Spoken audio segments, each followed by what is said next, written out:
muy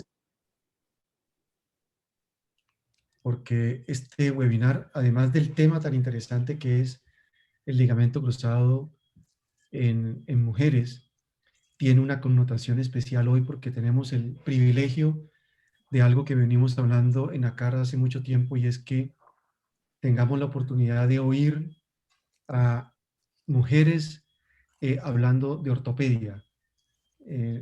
Típicamente la mayoría de los ortopedistas tradicionalmente han sido hombres, pero sin embargo hay una nueva camada de ortopedistas mujeres que lo están haciendo muy bien y que además tienen mucho que enseñarnos, de las cuales tenemos que aprender mucho, y el día de hoy es un excelente ejemplo para esto.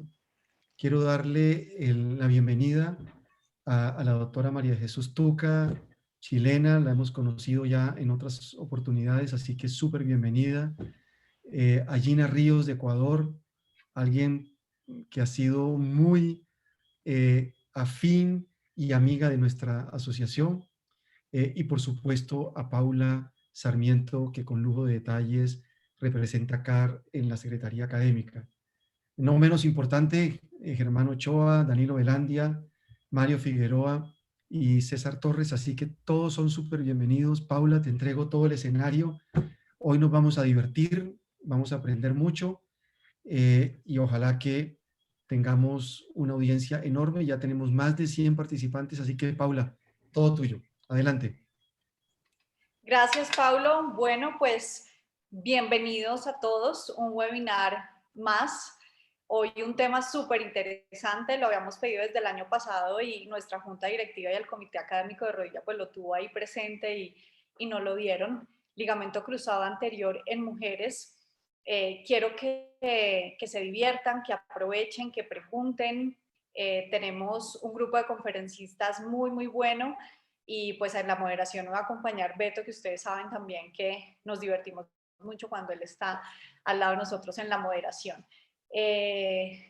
Quiero agradecerles de verdad a los conferencistas que se tomaron el trabajo de preparar sus charlas, de enviarlas, de acompañarnos hoy, de conectarse desde sus países, pues a María Jesús y a Gina, y a César, a Mario, a Danilo, que están también con nosotros acá en el webinar.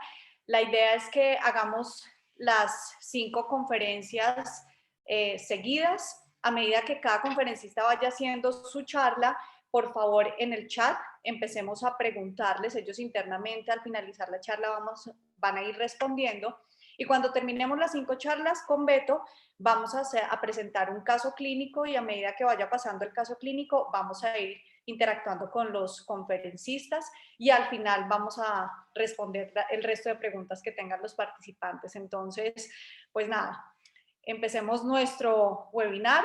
Quiero agradecer y pues darle la palabra a Gina Ríos, que es nuestra primera conferencista. Gina es ortopedista, cirujana de rodilla, trabaja en Quito, en Ecuador. Toda la patología de rodilla la maneja en su clínica. Y bueno, el primer tema que tenemos, yo creo que podemos ir presentando, Cami, la presentación de Gina, que es sobre las generalidades pues en las lesiones del ligamento cruzado anterior en mujeres. Gina, tú nos vas a compartir pantalla, ¿cierto? Sí. Estás en mute, Gina.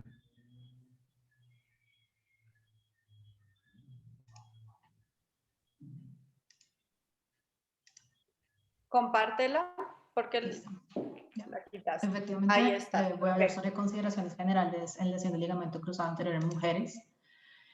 En epidemiología, la lesión del ligamento cruzado anterior en atletas mujeres es de 2 a 8 veces más común que en hombres, específicamente en los deportes básquet y fútbol. En mujeres es 3 veces más común.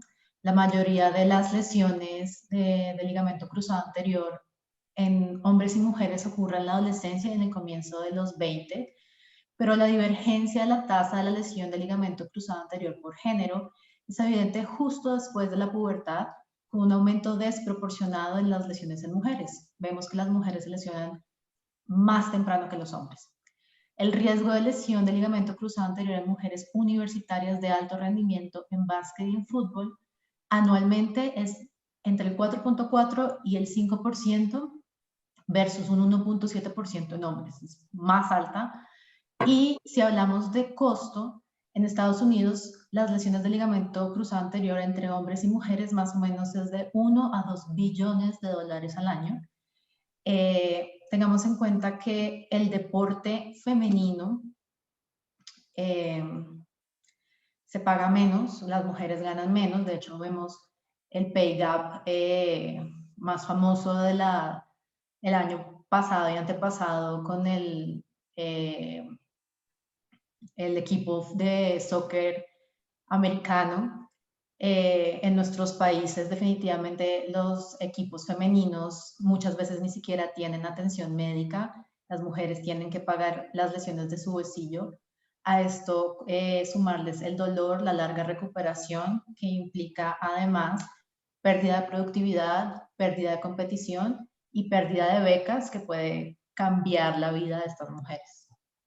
Entre los factores extrínsecos, hablemos que el aumento de deportes femeninos comenzó más o menos desde 1970 e inicialmente se pensaba que las mujeres se lesionaban por una falta de experiencia, pero hay varios estudios, sobre todo uno muy grande que siguió a las mujeres por 15 años y vio que no hubo ningún cambio de tasas de lesión de ligamento cruzado anterior entre 1989 y 2004, entonces se descartó esto como una causa. Hay un estudio noruego de Humboldt, que de hecho es el único que ha comprobado un factor extrínseco en el que se vio un riesgo 2.4 veces mayor de lesión en mujeres si la superficie de la madera en la que jugaban era artificial versus si era natural. Y no había ninguna diferencia en hombres en el cambio de la superficie.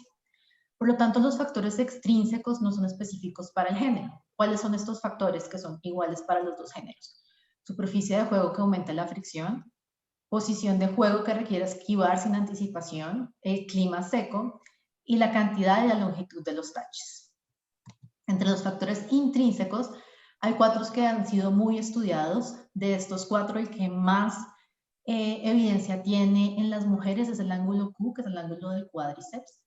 Es mayor en las mujeres entre 2.7 y 5.8 cuando se mide en supino y entre 3.4 y 4.9 cuando se mide en bipedestación. Esto produce una mayor fuerza de tracción lateral del cuádriceps sobre la rodilla y pone al ligamento cruzado anterior en riesgo de ruptura. El surco intercondilio, increíblemente no hay una evidencia que indique un riesgo relacionado con el género.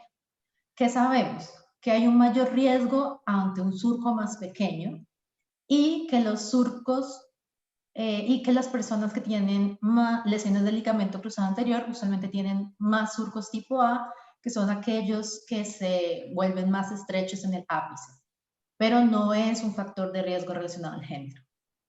En cuanto al tamaño del ligamento cruzado anterior, hay estudios que notan que en relación con el peso corporal las mujeres sí tenemos un ligamento cruzado anterior más pequeño.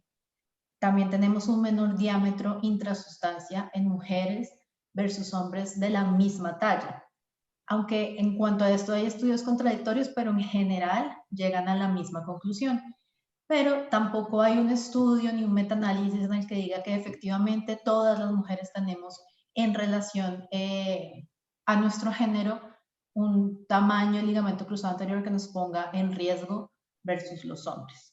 El slope tibial es uno de los que más se ha estudiado últimamente. Tampoco hay una evidencia que indique un riesgo relacionado al género. Lo que se sabe es que un slope tibial lateral aumentado es un factor de riesgo intrínseco para lesión del ligamento cruzado anterior, tanto en hombres como en mujeres. Este aumento del slope tibial lateral no es predictor del tipo de lesión. A eso me refiero que no podemos pensar que si va a ser una lesión por contacto o por no contacto. Y pues que a mayor slope hay mayor anteriorización de la tibia durante la contracción del cuádriceps y una mayor tensión en el ligamento cruzado anterior. Los factores hormonales sí es algo pues que afectan a las mujeres. Liu y colaboradores, ellos fueron los primeros en describir los receptores de estrógenos y progesterona en los sinoviocitos, en los fibroblastos del estroma del ligamento cruzado anterior y en las células de las paredes de los vasos sanguíneos del ligamento. Y Yu y colaboradores fueron los que describieron que ese estrógeno tiene un efecto negativo en la proliferación de los fibroblastos y en la síntesis de colágeno. Clínicamente, nuestro ciclo menstrual tiene 3 fases. La folicular, que es la inicial, desde los primeros días hasta el día 14, la ovulatoria y la lútea. Inicialmente se pensaba que la fase en la que más se lesionaban era en la fase folicular, pero se ha demostrado que la laxitud ligamentaria anterior de la rodilla es mayor durante la etapa ovulatoria, es menor durante la fase folicular, y Wotis, que es el que más ha estudiado esto, encontró que la mayor cantidad de lesiones es durante la fase ovulatoria, y él también en sus estudios se dio cuenta que el uso de anticonceptivos orales puede ayudar a reducir la tasa de lesiones asociadas a laxitud hormonal, y de hecho hay muchos estudios en los que de alguna forma se promociona el uso de anticonceptivos orales en atletas de alto rendimiento.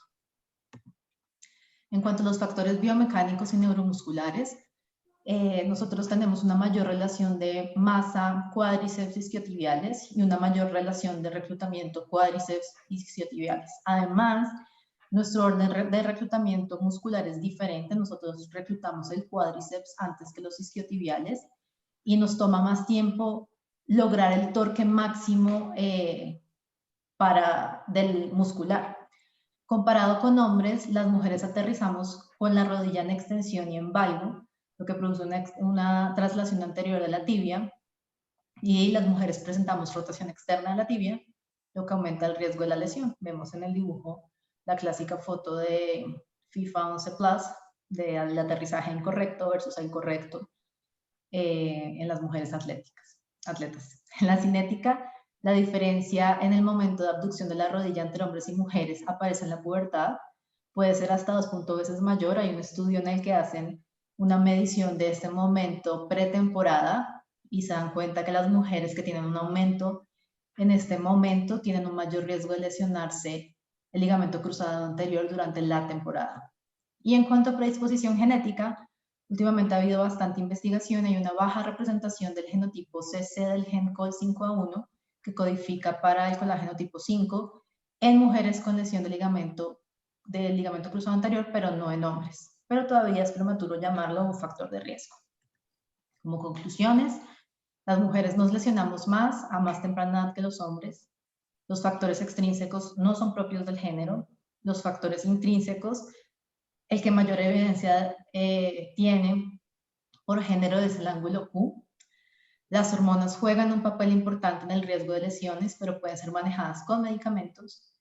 Los factores biomecánicos y neuromusculares efectivamente juegan un papel importante, pero son entrenables y se necesitan más estudios genéticos. Gracias.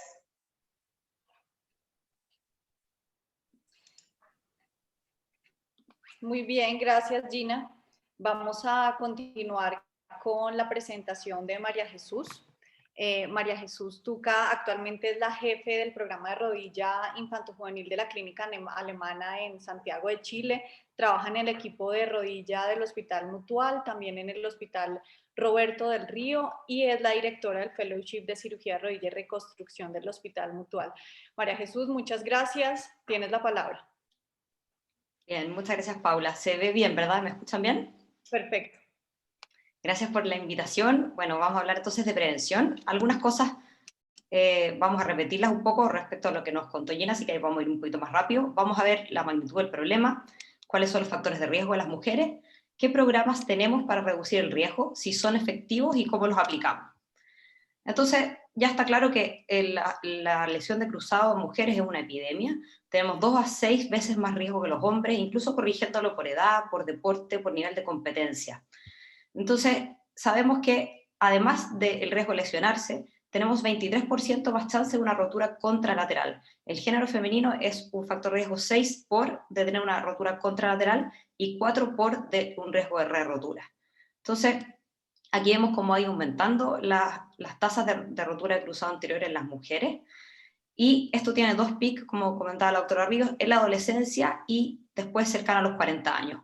Y por eso en mi práctica, por ejemplo, en los últimos años, el 67% de las reconstrucciones de cruzado las hago mujeres, esto ha ido creciendo en los últimos años. Entonces, este es un problema grave para las mujeres, sobre todo aquellas que son deportistas, en cuanto a que afecta su rendimiento, tienen bajas tasas de retorno deportivo, el tema de los costos y también el desarrollo de artrosis postraumática, que es más en las mujeres comparado con los hombres. Por lo tanto, todo esfuerzo que hagamos en prevenir va a ser mejor que cualquier tratamiento que podamos plantear, porque además las mujeres, una vez que se operan de una cirugía de reconstrucción de cruzado, tienen peores outcomes funcionales en dolor, retorno deportivo y funcionalidad. Así que lo mejor que podemos hacer es prevenirlo, y esto no solo es algo que discutamos nosotros como comunidad científica, sino también la prensa, y es un tema de alarma entre los deportistas. Entonces sabemos que el 70% son lesiones de no contacto, y esto significa que son prevenibles, que podemos identificar pacientes de riesgo y a esos dirigirles estrategias de prevención. Entonces, eso con los factores de riesgo no modificables, y con los modificables sabemos que hay estos ejercicios que podemos aplicarlos para poder corregirlos. Entonces, en este paper publicado en el COP, un poco resumimos los factores de riesgo no modificables, que la doctora Ríos también ya los revisó, pero sabemos que son múltiples en las mujeres, lo que nos hacen tener más predisposición, los hormonales por los receptores de estrógeno, los fibroblastos del cruzado, que afecta sus propiedades tensiles y tendría algunas diferencias según la fase. Se cree que pudiera disminuir con el uso de anticonceptivos, pero esto no tiene evidencia concluyente. Los anatómicos, que lo más importante probablemente es el aumento del ángulo Q, que aumentaría el valgo dinámico en las mujeres. Y también un poquito lo que hablábamos de la estenosis del notch, que las mujeres tendemos más a tener estos, en el fondo, notch en forma de A en vez de U, y también cruzados con menor volumen, que esto podría ser un factor de riesgo para lesiones de cruzado. Entonces, por pinzamiento y por un cruzado de un volumen más pequeño. Además, las mujeres tenemos más hiperlaxitud ligamentaria, que es importante que siempre la consignemos con el score de Baton, más hiperlaxitud generalizada y de la rodilla, que estaba aumentando la diferencia con la edad, y también hay una mayor laxitud en el pie, que produce un navicular drop, y un mayor como estrés de traslación anterior de la tibia. Y además todos los factores de desbalance neuromuscular, que probablemente esto es lo más importante, y que se sabe que las mujeres tienen patrones de movimiento que son mucho más aberrantes y asimétricos en comparación con la población de hombres de la misma edad y nivel de entrenamiento, principalmente por estos 4 elementos en particular. Entonces, si vamos revisando un poquito uno por uno, primero es la predominancia ligamentaria, que en el fondo es lo que hablamos de esto, que es la posición de seguridad y la posición de no retorno, que es un patrón de reclutamiento muscular inadecuado que lleva a un mayor momento aductor, y que eso es lo que produce un importante estrés sobre el ligamento cruzado anterior. Entonces, estudios de salto vertical, como vemos acá en las imágenes, han mostrado que las mujeres, como se ve en la foto, tienen 8 grados más de valgo al aterrizaje, lo que se traduce en 2,5 veces más momento aductor que los hombres, y 20% más de fuerza de reacción hacia el suelo. También la predominancia de cuádriceps, que como sabemos los isquiotibiales son agonistas del cruzado anterior. Entonces un aterrizaje con más flexión de rodilla produce mayor activación de isquiotibiales y me protege de una lesión de cruzado. Las mujeres, en cambio, como ven ahí en la foto, en general tienden a hacer aterrizajes con menos flexión, y por lo tanto su índice de activación de isquioquads es más asimétrico y más estrés sobre el cruzado anterior. La tercera cosa es la predominancia de la extremidad dominante. En general tenemos peor control neuromuscular de la que no es nuestra extremidad dominante, y por lo tanto en esta nos lesionamos más y tenemos más momento de valgo dinámico. Y por último es la predominancia del tronco, es que hacemos grandes movimientos del core al aterrizar, aumentando el brazo de palanca y el estrés en las extremidades inferiores, y por lo tanto el valgo dinámico. Entonces, todas estas cosas que conversamos, hay herramientas como es esta, que es el Landing Error Scoring System, que han intentado objetivarla, o sea, darles un valor de riesgo. Y esta es una herramienta validada que tiene un punto de corte igual o mayor a 5, que ha sido evaluada prospectivamente con excelente rendimiento, solo necesita 2 cámaras y un cajón de 30 centímetros, no requiere mayor entrenamiento, no toma más de 5 minutos, se ha demostrado su eficiencia para aplicarla a muchos deportes y puede identificar a aquellos pacientes que están en mucho riesgo. Pero entonces, una vez que reconozcamos a estos pacientes, ¿se pueden corregir estos desbalances? ¿Podemos ser efectivos en cambiarlo? Hay múltiples estudios biomecánicos que han mostrado que los programas de entrenamiento que mezclan ejercicios pliométricos de balance, de elongación y agilidad, como se ve ahí en la imagen, logran corregir. O sea, los pacientes tienen menor valgo dinámico al aterrizaje después de completar estos entrenamientos, con una mejoría significativa de su control. Entonces el objetivo es un entrenamiento neuromuscular y propioceptivo, y para eso hay múltiples programas en la literatura, y este metaanálisis un poco los agrupa a todos. Los más conocidos son el FIFA y el PEP, Y lo que muestra un poco es que todos, independientemente, sin que ninguno logre ser significativamente mejor que otro, el efecto global es sobre la protección de las lesiones de cruzado. Entonces, el FIFA 11, probablemente muy conocido por todos nosotros, desarrollado por un panel de expertos, que es una serie de ejercicios con niveles de dificultad que pueden ser progresivos, que no toma más de 20 minutos, que está diseñado específicamente para el fútbol, pero se puede extrapolar a otros deportes, que es interesante porque también tiene la versión Kids, y que tiene múltiples estudios que avalan en su valor de protección como para lesiones de cruzado anterior. Y el otro, como les contaba, es el PEP, que este sí también tiene un poquito más de estudios randomizados, y que ha mostrado en 1.800 atletas reducción del riesgo del 88% el primer año, esto solo en mujeres, 74% el segundo año, y en este otro trabajo también prospectivo randomizado en atletas hombres y mujeres, en el fondo, 1.400, una reducción del riesgo del 70%, que en el fondo se traduce en que había 3,3 veces más rotura en el grupo que no hacía este programa. Entonces, implementarlo esto reduce el riesgo de lesión de cruzado.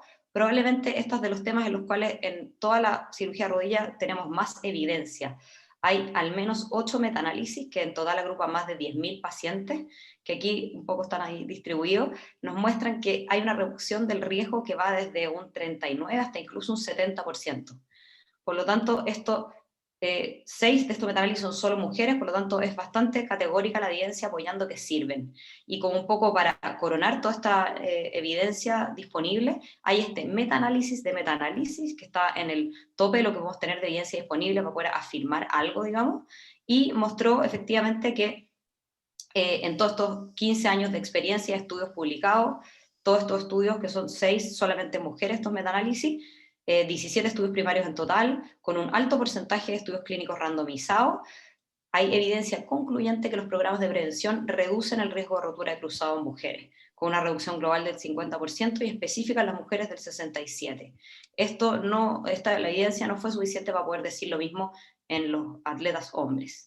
Y si vamos al análisis de subgrupo de estos metaanálisis, usar un video no aumentaba la eficacia del programa, o sea, basta con estos entrenamientos más simples, y elementos como usar boards tampoco. Ningún componente del entrenamiento por sí solo parecía ser suficiente, pero la combinación de todos los ejercicios era la clave del éxito. Y el rendimiento además se ve aumentado al realizarlo, daba valor agregado de fuerza, de velocidad y de potencia. Y con 6 semanas de entrenamiento, utilizando estos programas, 10% aumento del salto vertical. Entonces, un poquito, ¿qué es lo importante?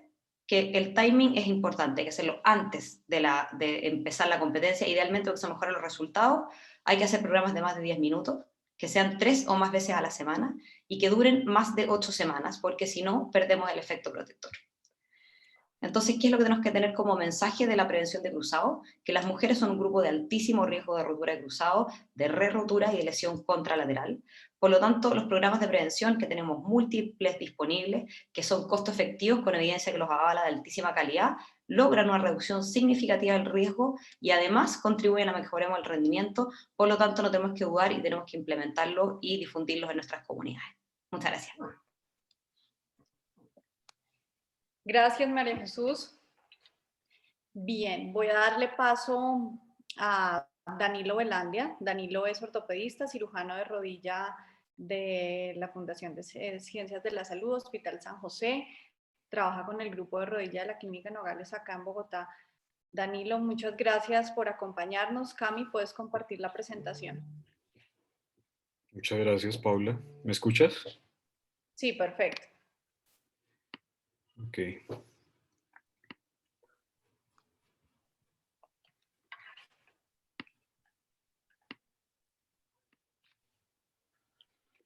Voy a hablar acerca de las indicaciones de cirugías extraarticulares en mujeres con lesión de ligamento cruzado anterior.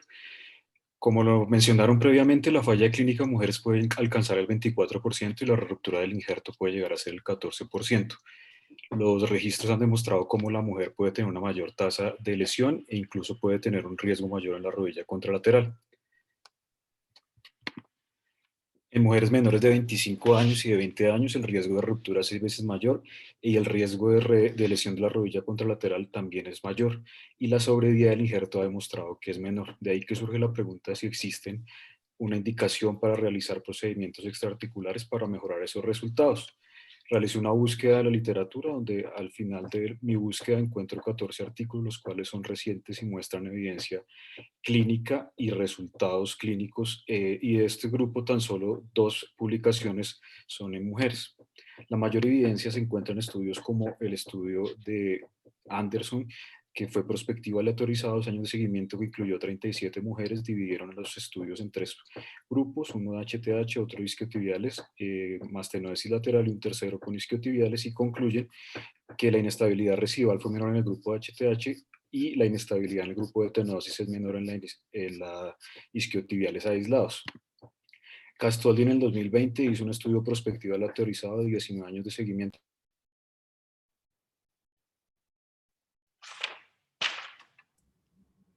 Dani, ¿se te fue el audio?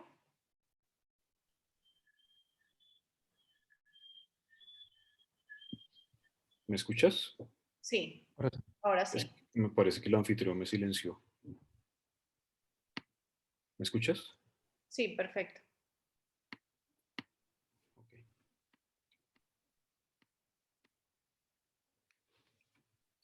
En el 2020, Castoldi realizó este estudio con 2 grupos, en el cual incluyeron 31 mujeres, una con HTH y el otro con HTH mastenosis. No encontraron diferencias significativas, sin embargo, hubo una pérdida importante de pacientes. En el grupo Stability, en el 2020, tal vez hizo el estudio con mayor significancia estadística, en el que incluyeron pivotes mayores de 2, laxitud ligamentaria y lleno recurvato.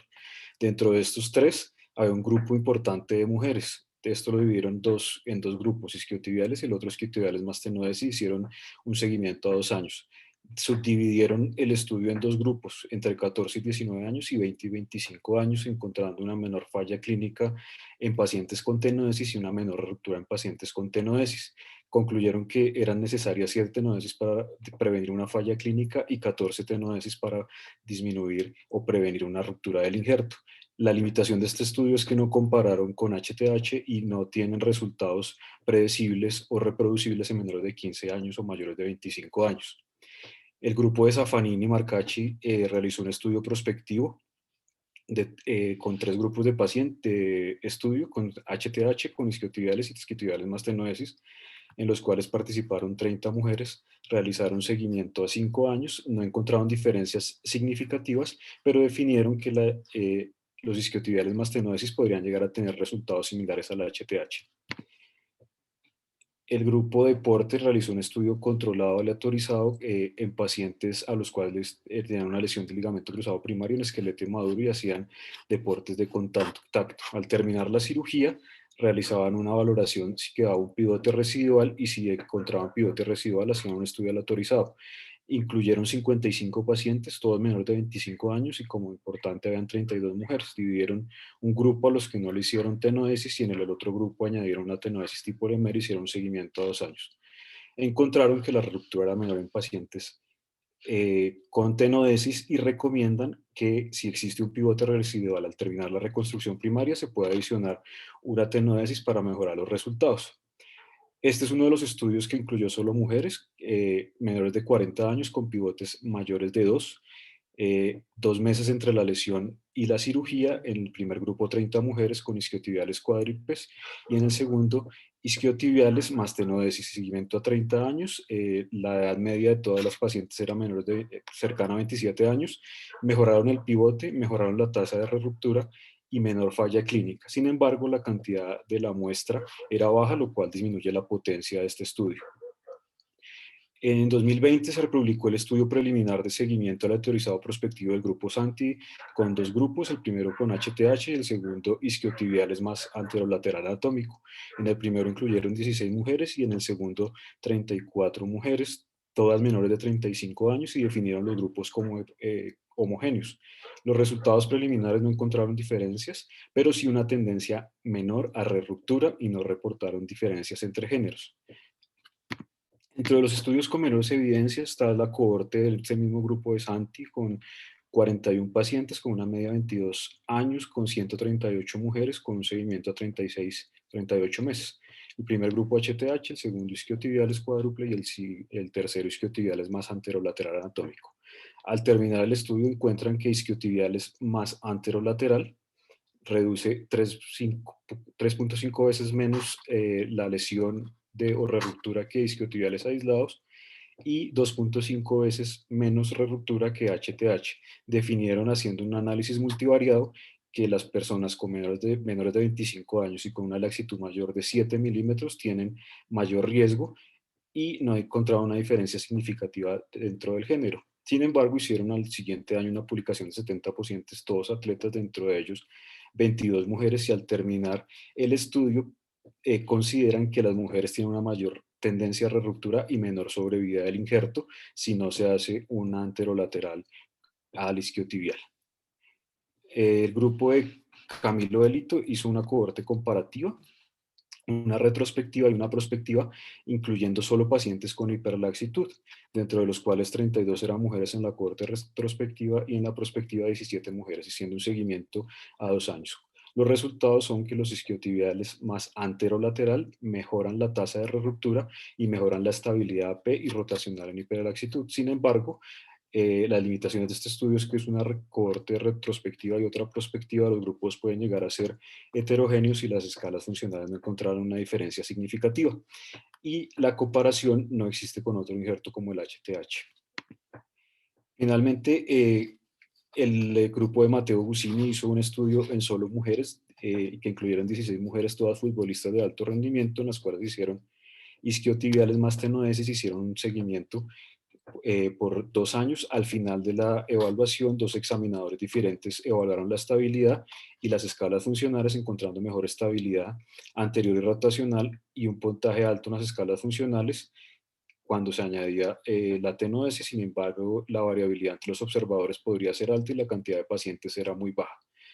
Al final de todos los estudios se publican 2 revisiones sistemáticas y metaanálisis recientes que hablan sobre el pivote al añadir anterolateral y concluyen que hay una mejoría significativa en el pivote si a un ligamento cruzado anterior se añade un procedimiento extraarticular tipo anterolateral. No hay diferencias significativas en cuanto a los resultados clínicos y tampoco hay diferencias significativas en mujeres. Como conclusión, existe una evidencia suficiente para definir a la mujer como una población de riesgo para falla y para lesión de la rodilla contralateral. Todas las publicaciones recientes acerca de procedimientos extraarticulares buscan definir mejorar los resultados de las técnicas intraarticulares. Desafortunadamente no existen estudios estadísticamente significativos y los estudios en mujeres tienen baja potencia y tan solo se han demostrado o han tenido significancia 2 estudios. Todos al final recomiendan que en las mujeres a las cuales pensemos realizar un procedimiento extraarticular, ya sea una tenodesis o una reconstrucción anatómica del anterolateral, deben ser mujeres jóvenes o incluso de 25 o incluso de 20 años, con una diferencia de laxitud mayor de 7 milímetros con la rodilla contralateral, que tengan criterios de hiperlaxitud, que tengan genus recurvatum y que practiquen deportes de pivote y deseen retornar al nivel que tenían previo a la lesión. Muchas gracias. Gracias, Dani. Bien, le vamos a dar la bienvenida ahora al doctor Mario Figueroa. Mario es ortopedista, estudió también medicina deportiva en Sao Paulo, Brasil, es especialista en rodilla y hombro, trabaja en el Centro Médico Imbanaco, también en el Instituto de Deportes del Valle del Cauca y ha sido el médico del Deportivo Cali, Deportes Tuluá, Atlético Quindío, Boca Juniors Cali, Deportivo Popayán. Mario, muchas gracias por acompañarnos. Te doy la palabra. Muchas gracias, Paula. Un abrazo para todos ustedes y gracias por la invitación para compartir esto.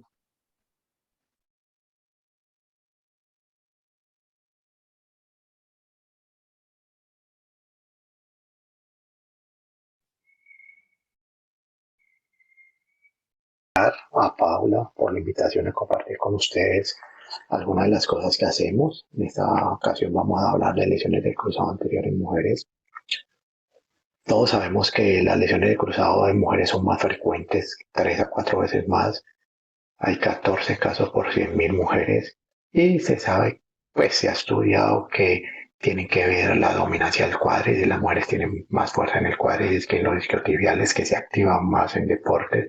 Algunos cambios estructurales Una de las cosas importantes es la disminución del espacio intercondilio, que es más estrecho en mujeres y pone más en riesgo ese ligamento. La hiperlaxitud es más común en mujeres, las hormonas como la relaxina, ¿cierto?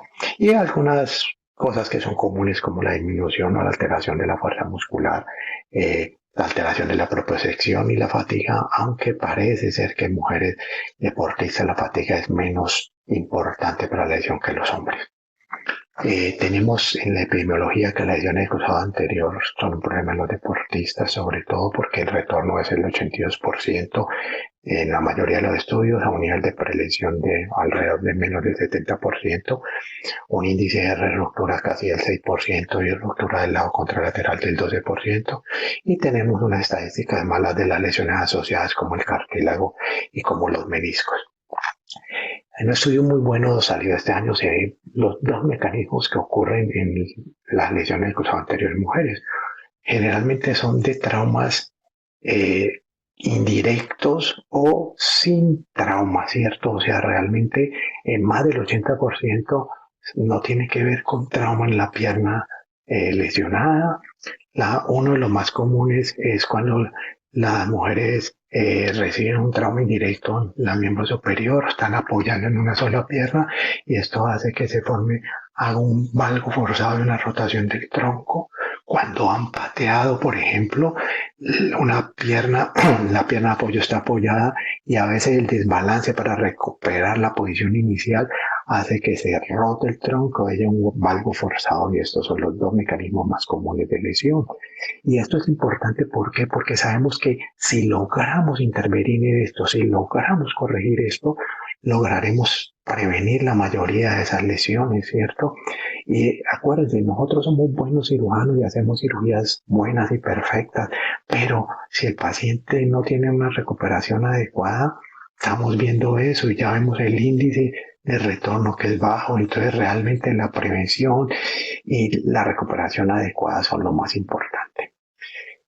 Cuando tenemos una mujer que tiene una lesión del cruzado anterior, joven, deportista, profesional o deportista recreativo que necesita una cirugía, nosotros pensamos en que podemos hacerle una reparación y una aumentación. Esta aumentación la hacemos con una técnica que se llama la de Chow modificada, que cogemos el semitendinoso isquiotibial, los dejamos inseridos y los podemos pasar pues con las vías normales.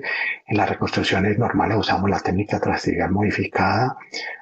Podemos hacerlo anteromedial, todo adentro, nunca he hecho, pero realmente lo que les quiero decir con esto es que tenemos que estar preparados para hacer cualquier tipo de cirugía, porque no sabemos qué paciente es el que necesita. Hay que siempre individualizar el paciente. Cada uno somos diferentes y necesitamos tratamientos diferentes.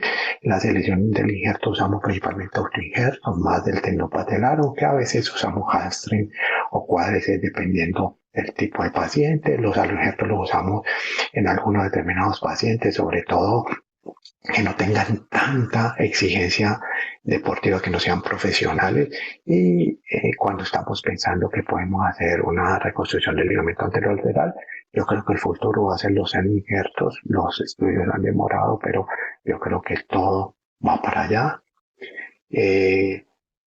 Como les decía, preferimos los autoinjertos en los pacientes de deporte de alta competencia, ¿cierto? Y en los deportistas exigentes. En los que no son exigentes, tienen actividad recreativa moderada o baja, preferimos los aloinjertos, ¿cierto? Y realmente a veces el aloinjerto es importante porque de ahí podemos sacar para hacer una reconstrucción anterolateral. La fijación, ustedes saben mejor que yo, tornillos de interferencia, de titanio, de compuesto, de suspensión, y hay que saber usar cada uno de lo que nos ofrece la industria para eso. Son importantes las lesiones asociadas, o sea, otros ligamentos, meniscos, cartílagos aumentan el problema, aumentan el riesgo, ¿cierto? Y hay que tratar de solucionar. Acuérdense que si suturamos los meniscos con una reconstrucción del cruzado anterior, va mejor. Estos meniscos tienen más posibilidades de cicatrizar, pero siempre las lesiones asociadas hay que tratarlas. En algunos casos hacemos reconstrucción anterolateral en revisiones o en hiperlaxitud o en un pivot muy explosivo. La técnica, usamos la tractibial con unas técnicas en las cuales exponemos bien. Nosotros creemos que la cirugía del cruzado es una cirugía exacta y como cirugía exacta no debemos tener tantas variables, tenemos que tener constantes que las podamos reproducir siempre. Para eso pues usamos una serie de parámetros que lo pueden leer. Pero lo más importante para mí, más que la cirugía, más que hacer cirugías perfectas, es saber cómo tenemos que rehabilitar a ese paciente.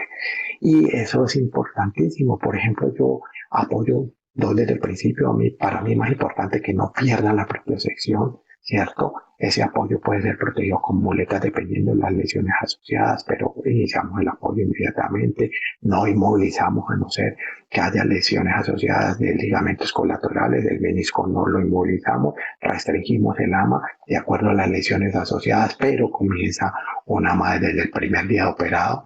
Afortunadamente tenemos parámetros claros de rehabilitación en la mayoría de los pacientes que tenemos porque contamos con servicios de rehabilitación estricta, pero yo creo que en el consultorio nosotros debemos tener unos fisioterapeutas de confianza, unos preparadores físicos de confianza que tengan retroalimentación con nosotros, porque eso es lo más importante, más de que haber hecho una excelente cirugía, tener un control en el consultorio, tener un control biomecánico, si lo podemos hacer por fuera.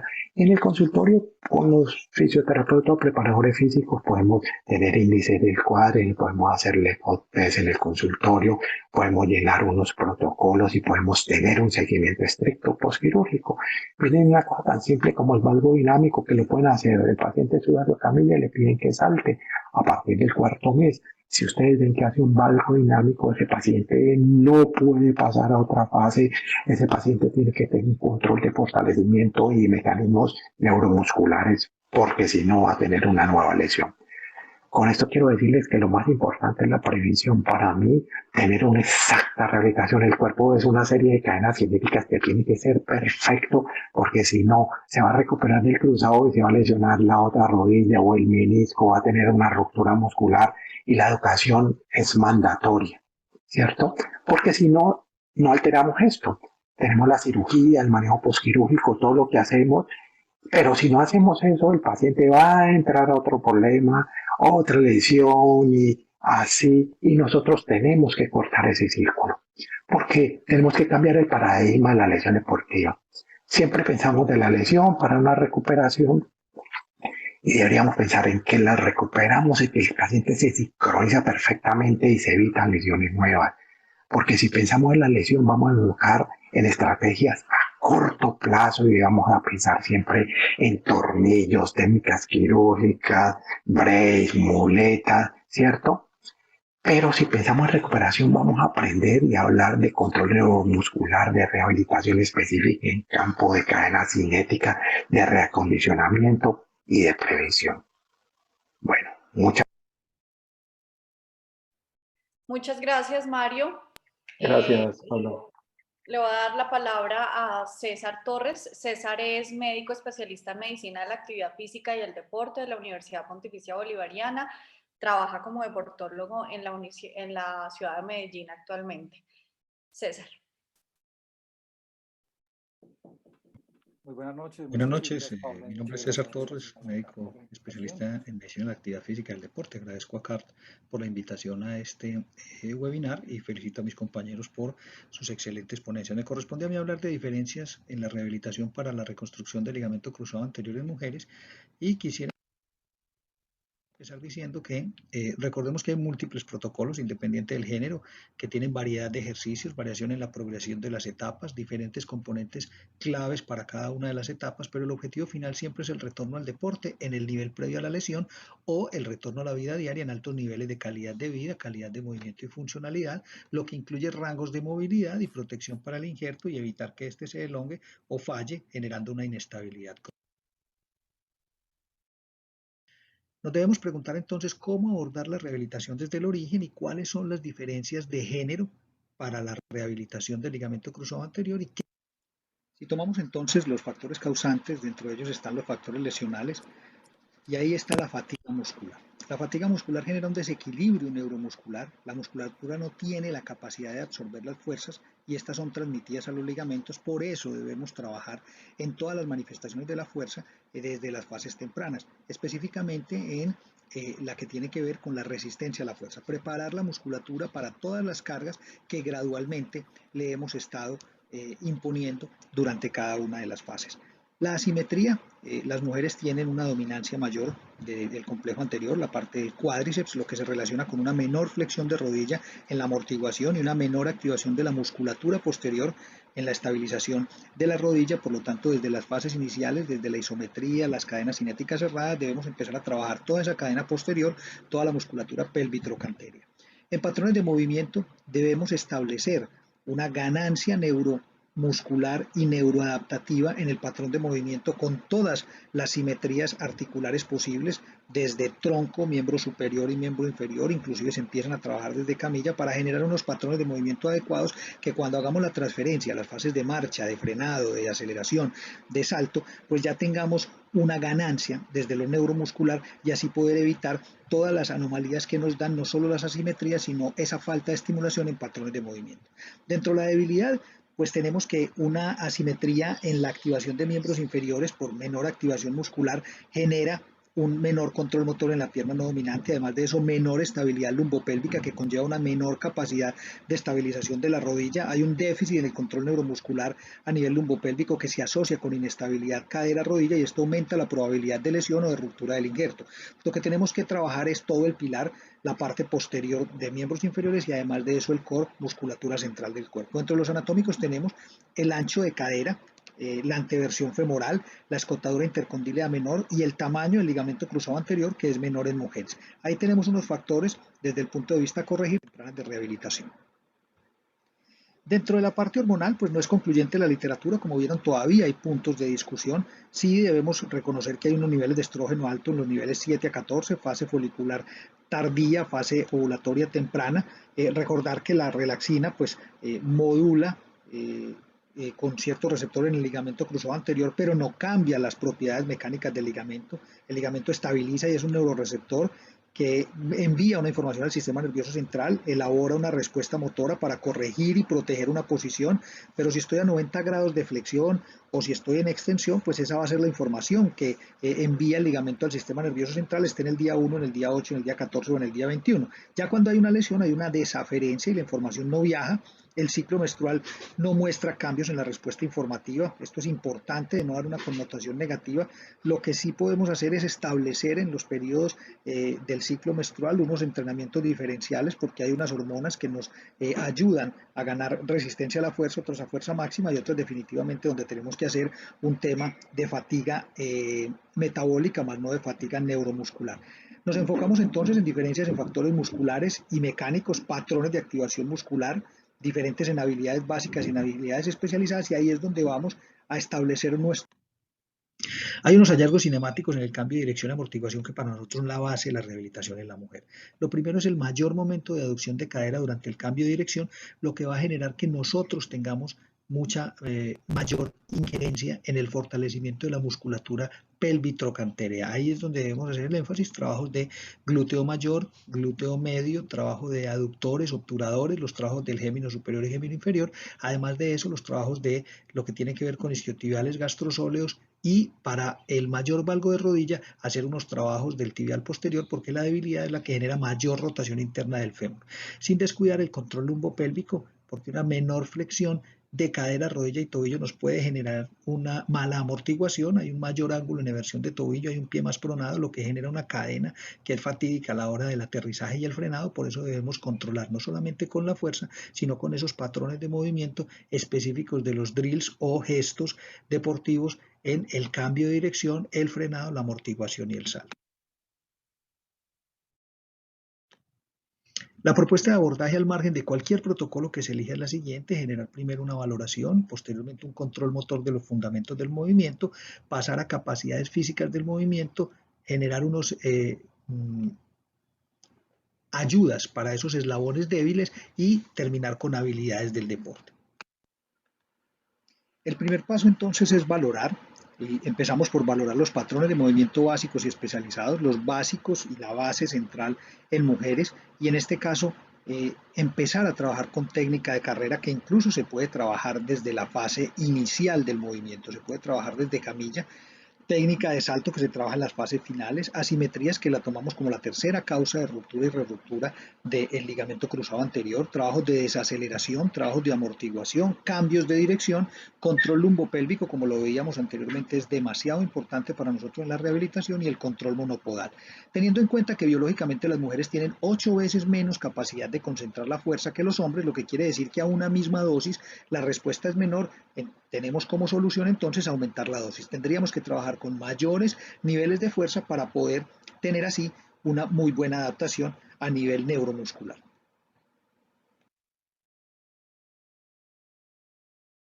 El segundo paso entonces es enseñar pautas de movilidad, pautas de estabilidad, simetría del movimiento, generar movimientos acompasados, tratar de trabajar con eslabones abiertos y cerrados, trabajar con perturbadores distales y proximales, y así generar un aprendizaje neuromotor que nos pueda llevar a una protección mayor del sistema neuromuscular y además de eso proteger el injerto. Entrenar fuerza, agilidad, potencia, velocidad, resistencia, flexibilidad, incluso hasta en un mismo ejercicio, tratando de corregir algunos factores predisponentes a la falla de la cirugía y a mejorar algunos patrones o skills de movimiento que después van a hacer transferencia en la técnica de carrera, en la técnica del salto, en la técnica de amortiguación y en la técnica de frenado. Aquí estamos viendo trabajos específicos con carga y resistencia.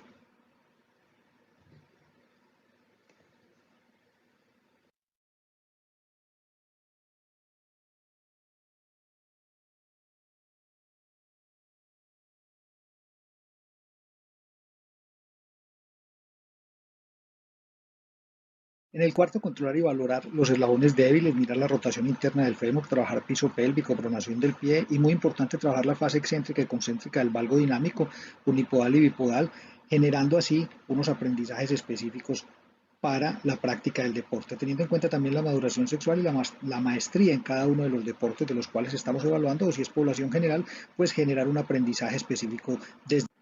Finalmente, en el quinto punto tenemos lo que es habilidades específicas del deporte, habilidades técnico-tácticas, toma de decisiones en deportes de situación importantísimo para las mujeres, porque ahí es donde se presentan los giros, la toma de decisión de un frenado, la toma de decisión de un salto, cambios súbitos de dirección y velocidad y el salto asociado a la acción de juego. Aquí podemos empezar a trabajar específicamente cada uno de los movimientos de cada uno de los deportes y mejorarlos exagerando un poco la actitud y la actividad neuromuscular.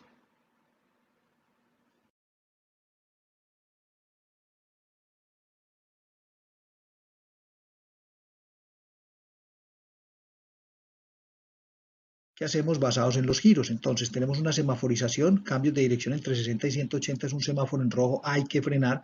El frenado siempre lo hace el penúltimo paso, que es el que prepara el último paso para empujar nuevamente, y ese frenado lo hacemos en pasos laterales o estrategia del pivote. Todo esto se aprende dentro de la rehabilitación. En amarillo los cambios de dirección entre 45 y 60 grados, donde hay un frenado moderado antes de empujar. Hay un rol intermedio de ese frenado del penúltimo paso, pero siempre lo hacemos en pasos laterales o estrategia del pivote, y en verde todos los cambios de dirección entre 0 y 45 grados, donde no tenemos absolutamente ningún riesgo, simplemente les enseñamos con unos ejercicios de cruce que se llaman ejercicios en carioca, y eso pues va a optimizar esa semaforización y ese aprendizaje neuromuscular para el frenado. Eso es básicamente lo que quería compartirles. Estoy abierto a la discusión. Muchas gracias. César, muchísimas gracias. Y muchísimas gracias a todos nuestros conferencistas. Voy a pedirles a los 5 que porfa prendan sus cámaras, sus micrófonos, y junto con Beto Ochoa, que Beto no necesita presentación. Mi Beto lo conocemos todos en ACAR, uno de nuestros fundadores. Vamos a estar en la discusión, vamos a presentar un caso clínico que les voy a compartir, y a medida que vamos desarrollando el caso clínico vamos a ir haciéndole preguntas a los conferencistas y los que quieran ir haciendo preguntas también en el chat. Tengan presente que durante el desarrollo de nuestro caso clínico vamos a tener la opción de votación para que todos los participantes estén atentos. Estamos alrededor de 140 participantes, para que ustedes también estén dando clic a las preguntas que vamos a ir haciendo mientras vamos desarrollando el caso clínico. Bueno, Mi Beto, tienes la palabra para que vayas dirigiendo el caso clínico y yo te voy a estar interrumpiendo en cada pregunta. Dale.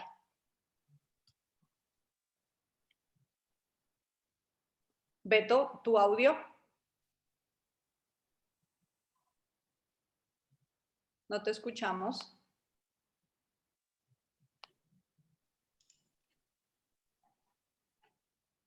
Ya, dale a activar porque lo tienes en silencio. Ya te estoy... Perfecto. No me... Habla. Ahí estás. Perfecto. Ok. Nuevamente, muchas gracias por esta distinción. Nuestra querida asociación de la CAR por esta oportunidad. Es una distinción para mí compartir con todos ustedes. Millones y millones de gracias por toda la información recibida. Queremos compartir con ustedes un caso de una futbolista profesional. A pesar de su juventud ya es profesional. Dale, Pau. Como dijo bien la doctora Tuca, ese te quedó volteado. Tienes que, exacto. Generalmente las evaluaciones biomecánicas las hacemos en pretemporada.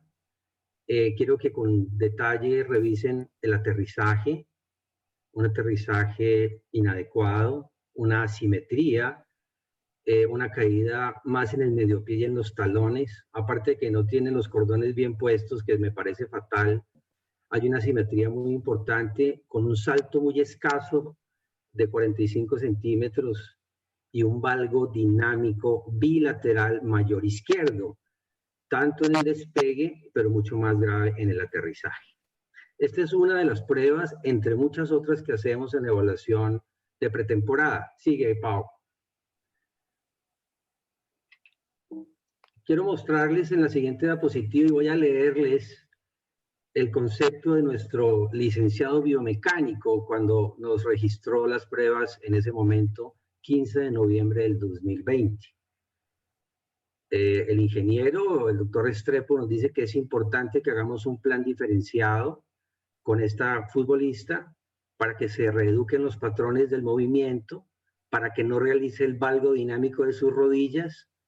Dice él de manera muy cariñosa que es una niña que ha mejorado significativamente en sus valores de potencia de los miembros inferiores, pero que ha incrementado su masa corporal, el IMC se incrementó en el último año y que en el concepto de él se encuentra en un altísimo riesgo de lesión. Mi Beto, te paro ahí. Ok. María Jesús, ¿la dejas jugar?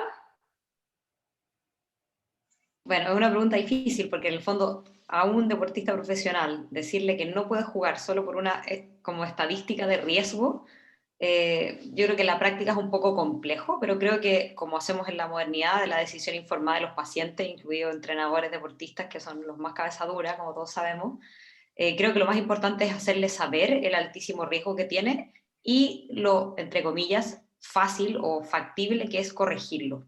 Entonces creo que eso es la clave. A una futbolista profesional de 20 años no la vamos a dejar a sentar en la banca porque le dijimos que cae con las rodillas hacia adentro, va a pensar que lo ha hecho toda la vida.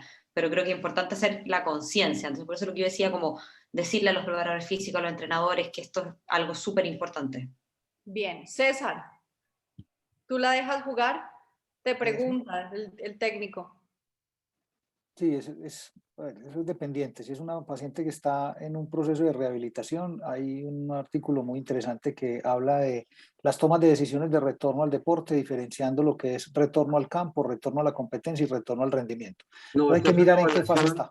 Es una evaluación biomecánica de pretemporada, donde se hace el tamizaje, perfecto, donde se hace el tamizaje de evaluación de toda la población, de toda la comunidad, y se detectan las falencias. Ella no ha tenido ningún antecedente ni ninguna queja.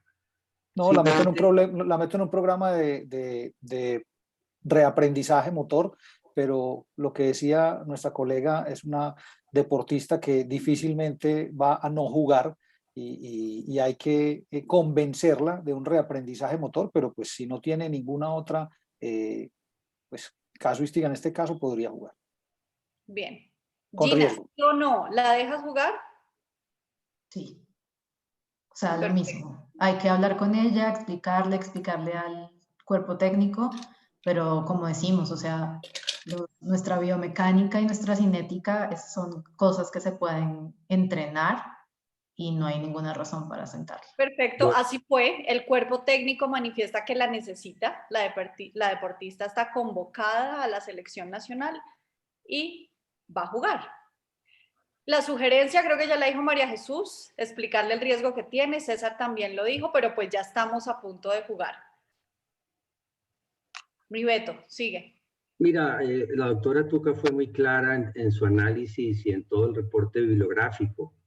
Hay una garantía límite que no supera el 60-67%. O sea que de 100 futbolistas mujeres, solamente podríamos proteger con la instauración de los diferentes protocolos de reeducación biomecánica y muscular. O sea que queda un 40% o un 37%, para ser más exactos, que se queda desprotegido a pesar de que se instauren los programas de prevención. Sigamos. Eso fue lo que pasó, desafortunadamente. Pero yo quisiera preguntarles a la doctora Ríos, a la doctora Tuca, a todos los ponentes inicialmente, ¿cuál es su gol estándar y por qué? Pero de manera muy concreta y sucinta en esta población. Una niña de 20 años con una ruptura del ligamento cruzado anterior. Sabemos que reconstruir la huella es lo ideal. Mientras nuestros conferencistas van dando su opinión y van respondiendo, Nicelis, ¿nos compartes las preguntas para que el resto de participantes hagan su votación? Cualquier injerto es útil. ¿Cuál es el preferido? Todos vayan votando y vamos escuchando. Mario, ¿cuál es tu preferido? Mi preferido es HTH, yo creo que es el gol estándar. Perfecto, todavía solo los deportistas de alto rendimiento. Gina, ¿tu preferido? Autoinjerto HTH. María Jesús. Auto HTH también. Danilo. Auto HTH. Mi preferido HTH. Beto, ¿cuál es tu preferido? Hombre, sin duda ninguna el HTH, pero de unos años para acá hemos venido cambiando en esta población por convicciones religiosas, políticas, pero sobre todo biológicas. El HQ nos ofrece mayor celularidad y mayor colágeno y es un también me gusta, Beto. Robusto. No, nuestro público respondió 58% auto HTH, isquiotibiales en un 38%. Aquí las estadísticas cambian. Cada vez que hago esta pregunta cuando estamos hablando del ligamento cruzado anterior, isquiotibiales se los lleva a todos. Somos muy pocos los que aún preferimos el HTH, pero en este tipo de población parece que los logramos convencer. Bien. Paula, ¿me dejáis comentar una cosa respecto a esto muy cortito? Que es interesante lo que tú contáis, porque en la encuesta que hicimos, que salió ahora en el newsletter de la ISACOS, que es la encuesta como de tendencia mundial de cruzado anterior más grande que se ha reportado hasta ahora, son como 2.100 cirujanos de todas partes del mundo, donde Sudamérica está súper representada. Hicimos esta misma pregunta como escenarios, y pusimos un escenario que era mujer, 20 años, hiperlaxa, rotura de cruzado. Sí. Y fue de las únicas que HTH se acercó, pero en el mundo la mayoría prefería isquiotibiales. Entonces es correcto lo que tú decís, que hay una tendencia a que cada vez los isquiotibiales dominan en todos los escenarios, pero probablemente en estos casos son en los que más la gente considera un HTH. Así es. Bien, entonces. Sigamos, hija. Yo ahora le pregunto Torres, al doctor Torres. Aquí teníamos una pregunta para usted. ¿Usted cuál prefiere rehabilitar? ¿HTH isquiotibiales, HQ sintético o los halos? Y sintético lo ponemos por ponerlo. En nuestra ciudad hay una tendencia que es bastante importante de los halos. Y la rehabilitación es bastante más amable, llevadera y más amable, sí. De ahí pensaría que por el tipo de población seguiría el HTH, pero nosotros vemos mucho halo y nos va muy bien en la rehabilitación. Muy bien, entonces, aquí sigue la otra pregunta y quiero que mientras Beto se la hace a nuestros conferencistas, también el auditorio pueda responderla, que creo que la respuesta va a ser 100%. Bueno, la idea es preguntarles a todos, a los panelistas y a toda la comunidad que está presente, si la posición en el campo de juego o el tipo de deporte específico que tiene la deportista lo tienen en cuenta para la escogencia de los isquiotibiales. Y ahí ratifico el concepto que dijo la doctora Tuca hace unos instantes, de que todo el mundo quiere isquiotibiales, pero no son para todos los deportes. Entonces, aquí tenemos un polígrafo que tiene una detección a muchos kilómetros de las mentiras. De verdad, para Dios, la posición en el campo de juego o el tipo de deporte que realizan, ¿lo tienen en cuenta para escoger el injerto? Nuestros participantes, el 66% dice que lo tienen en cuenta. Mario, ¿lo tienes en cuenta? Realmente solo, o sea, yo opero mucho deportista o sea, futbolistas, mujeres pues, y de contacto, ¿no? Luchadoras, judocas. Realmente uno debería tenerlo en cuenta en los pacientes, por ejemplo, que saltan como voleibol, ¿cierto? Que tendrían más exigencia en la parte patelofemoral, pero realmente yo prefiero el HTH porque en mi autoevaluación yo creo que me ha ido bien y tengo muy buenos resultados y por eso pues no cambio. Danilo, María Jesús, Gina. Mira, yo en general creo que para los delanteros o los que tienen ese tipo de posiciones, que son más como deportistas de sprint, los isquiotibiales en ocasiones, sobre todo los futbolistas que tienen historia de desgarros previos de isquiotibiales, puede ser un problema cuando tenemos consensos isquiotibiales. En esos casos creo que, siendo probablemente la evidencia no concluyente, pudiera ser una mejor idea pensar en el HTH. En cambio, por ejemplo, los arqueros, que son más de salto vertical y de patada en extensión, pienso que podría ser un poco peor para la rehabilitación usar el HTH. Ahora, todas esas diferencias en general se nivelan después del año, y las que al menos ha demostrado la literatura son en general durante la rehabilitación, así que como que pareciera que todos llegan al mismo punto al final, pero puede ser un poquito más largo para unos o para otros. O sea, mi respuesta es no, no lo tengo en cuenta. Tengo en cuenta la edad del paciente, pero no la posición de juego. Okay. Danilo. Yo tampoco tengo en cuenta la posición. Yo creo que lo más importante es el riesgo de ruptura, y pacientes jóvenes claramente tienen mayor riesgo de ruptura con otro tipo de injerto diferente a HTH. Incluso la discusión de adicionar procedimientos extraarticulares en algunos de los estudios que tienen evidencia, lo realizan para tratar de llegar a tener resultados, o concluyen que tienen resultados similares a HTH en pacientes que realizan deportes de pivote. Entonces creo que no cambio la decisión por el tipo de posición que se ubique, sino depende de las decisiones por la reruptura. Hay una pregunta que es bastante importante acá, dice, si la paciente tiene dolor patelofemoral previo, ¿cambian la decisión del HTH o siguen? El de comprimir, el tomar el injerto es curativo para el dolor patelofemoral. La decompresión intraósea de la rótula al sacar el injerto HTH es curativo al dolor anterior de la rodilla. Muy bien, okay. Beto, seguimos. Resonancia de los síntomas del trauma. Dame 20 segundos. Todos los deportes de pivoteo, de saltabilidad, de explosión, de cambio de ritmo, sobre todo que tienen flexión de rodilla por encima de 100, 130 grados, como el caso es este que estamos revisando, los isquiotibiales van en detrimento de su función e incrementan el riesgo de ruptura. Eso lo dice la literatura muy claro.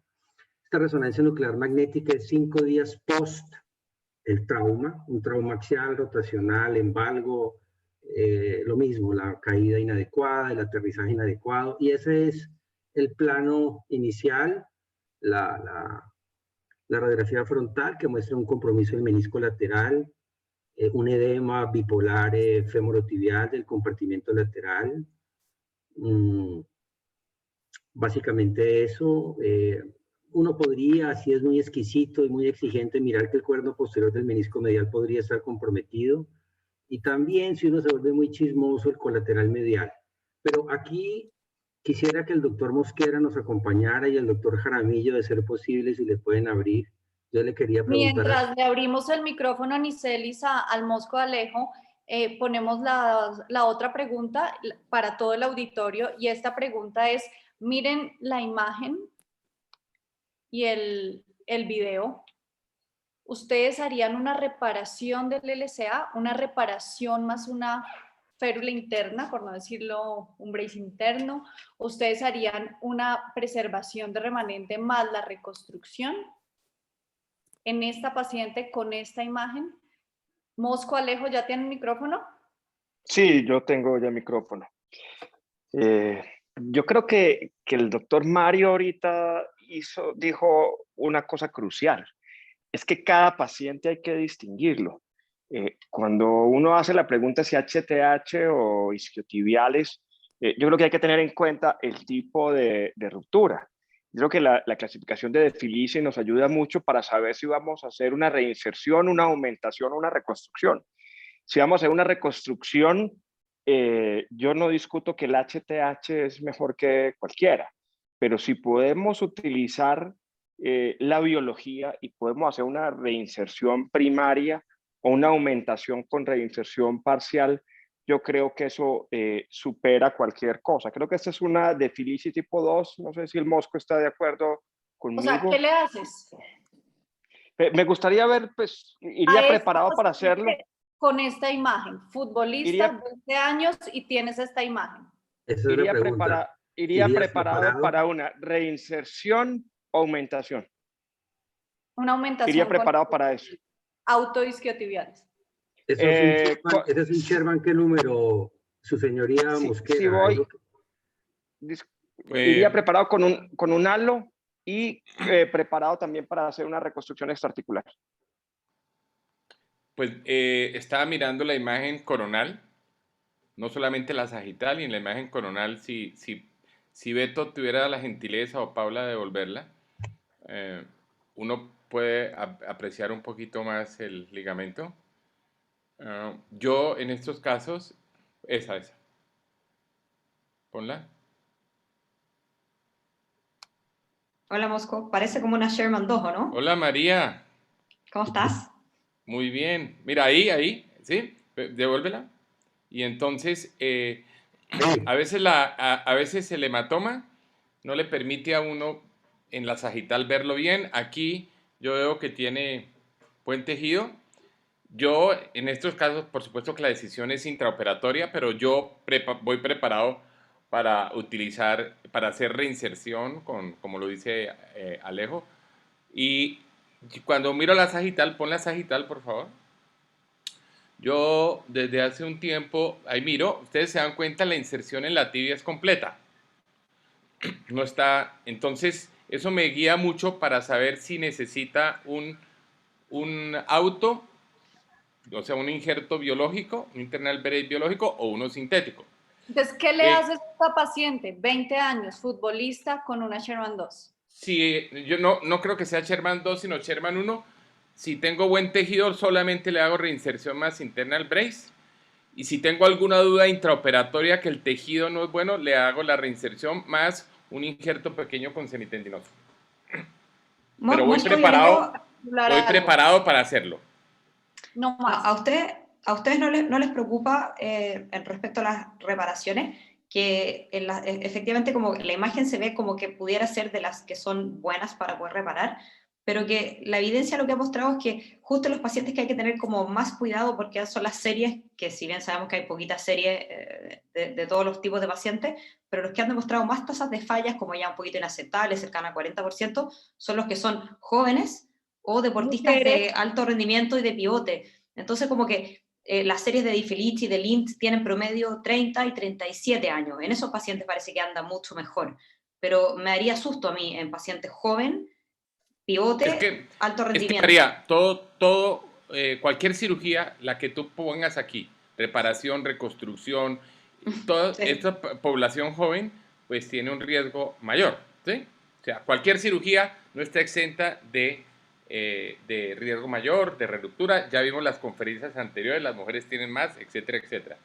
O sea, pero que con todas vamos con temor, Pero yo en estos casos analizo intraoperatoriamente. Previamente en la resonancia me ayuda mucho para saber qué voy a hacer. Voy preparado para hacer una reinserción más interna. Si no me da el ligamento, si yo veo, pues simplemente hago preservación, puedo hacer una reinserción, o si me alcanza, y con injerto, o simplemente mantengo y preservo lo que hacía antiguamente el remanente y pongo un injerto. Bueno, Paula, dame un segundo, les voy a aclarar una cosa. Yo también pensé lo mismo, fuimos armados hasta los dientes, como unas fieras, a tratar de reinsertar. Beto, antes de que pases a la siguiente, porque no escuchamos la opinión que iba a dar, bueno, si es diferente a lo que han dicho. Creo que María Jesús ya fue clara y dijo no, yo no le haría una reinserción, yo le hago una reconstrucción. Mario, ¿qué le haces? Yo voy preparado para o hacerle una aumentación, ¿cierto? Preservar lo que haya y hacerle una aumentación, o una reconstrucción y dejar los remanentes que haya y una reconstrucción. Bien, Gina. Con HTH. Yo también iría preparada para una reconstrucción. Bien, Danilo. Reconstrucción, preservo remanentes y estoy de acuerdo con lo que dice la doctora Tuca. Paciente, este grupo etario tiene un riesgo más alto y hay un estudio que demuestra cómo reinserción va peor que el monstruo ya lo dijo. Y Alejo, tú decías que le ponías también algo extraarticular, pero le harías... Sí, en este grupo etario para mí es mandatorio hacerle algo extraarticular. Llámelo tenodesis, llámelo reconstrucción del anterolateral. Y aumentación. Sí. Ok, muy bien. Ahora sí, mi Beto. Muchas gracias, Mosco, Alejo. Uno siempre tiene la ilusión de reinsertar y reparar, y nos hemos estado entrenando en los últimos años para eso. Pero no, definitivamente es una lesión más corporal que desinserción femoral. La imagen de la resonancia a mí me engañó, tenía la ilusión y es una ruptura completa. Lo que viene ahora es simplemente el examen bajo anestesia, donde queríamos conocer ustedes a qué más le dan valor, los panelistas, en el sentido de que el cajón anterior en rotación interna, cuando es negativo, de alguna manera traduce que no hay un compromiso de la cápsula o del complejo anterolateral. Es la pregunta que queríamos conocer en el examen bajo anestesia. ¿Es el Lachman franco, el cajón anterior franco, el pivot shift franco? No tan dramático, yo diría no explosivo, una sola cruz, pero cuando usted rota el tobillo, el pie en rotación interna y trata de hacer el cajón, se estabiliza. ¿Qué valor tienen la doctora Ríos, la doctora Tuca, Mario, el doctor Velandia, por favor? Para mí es de gran importancia el pivote.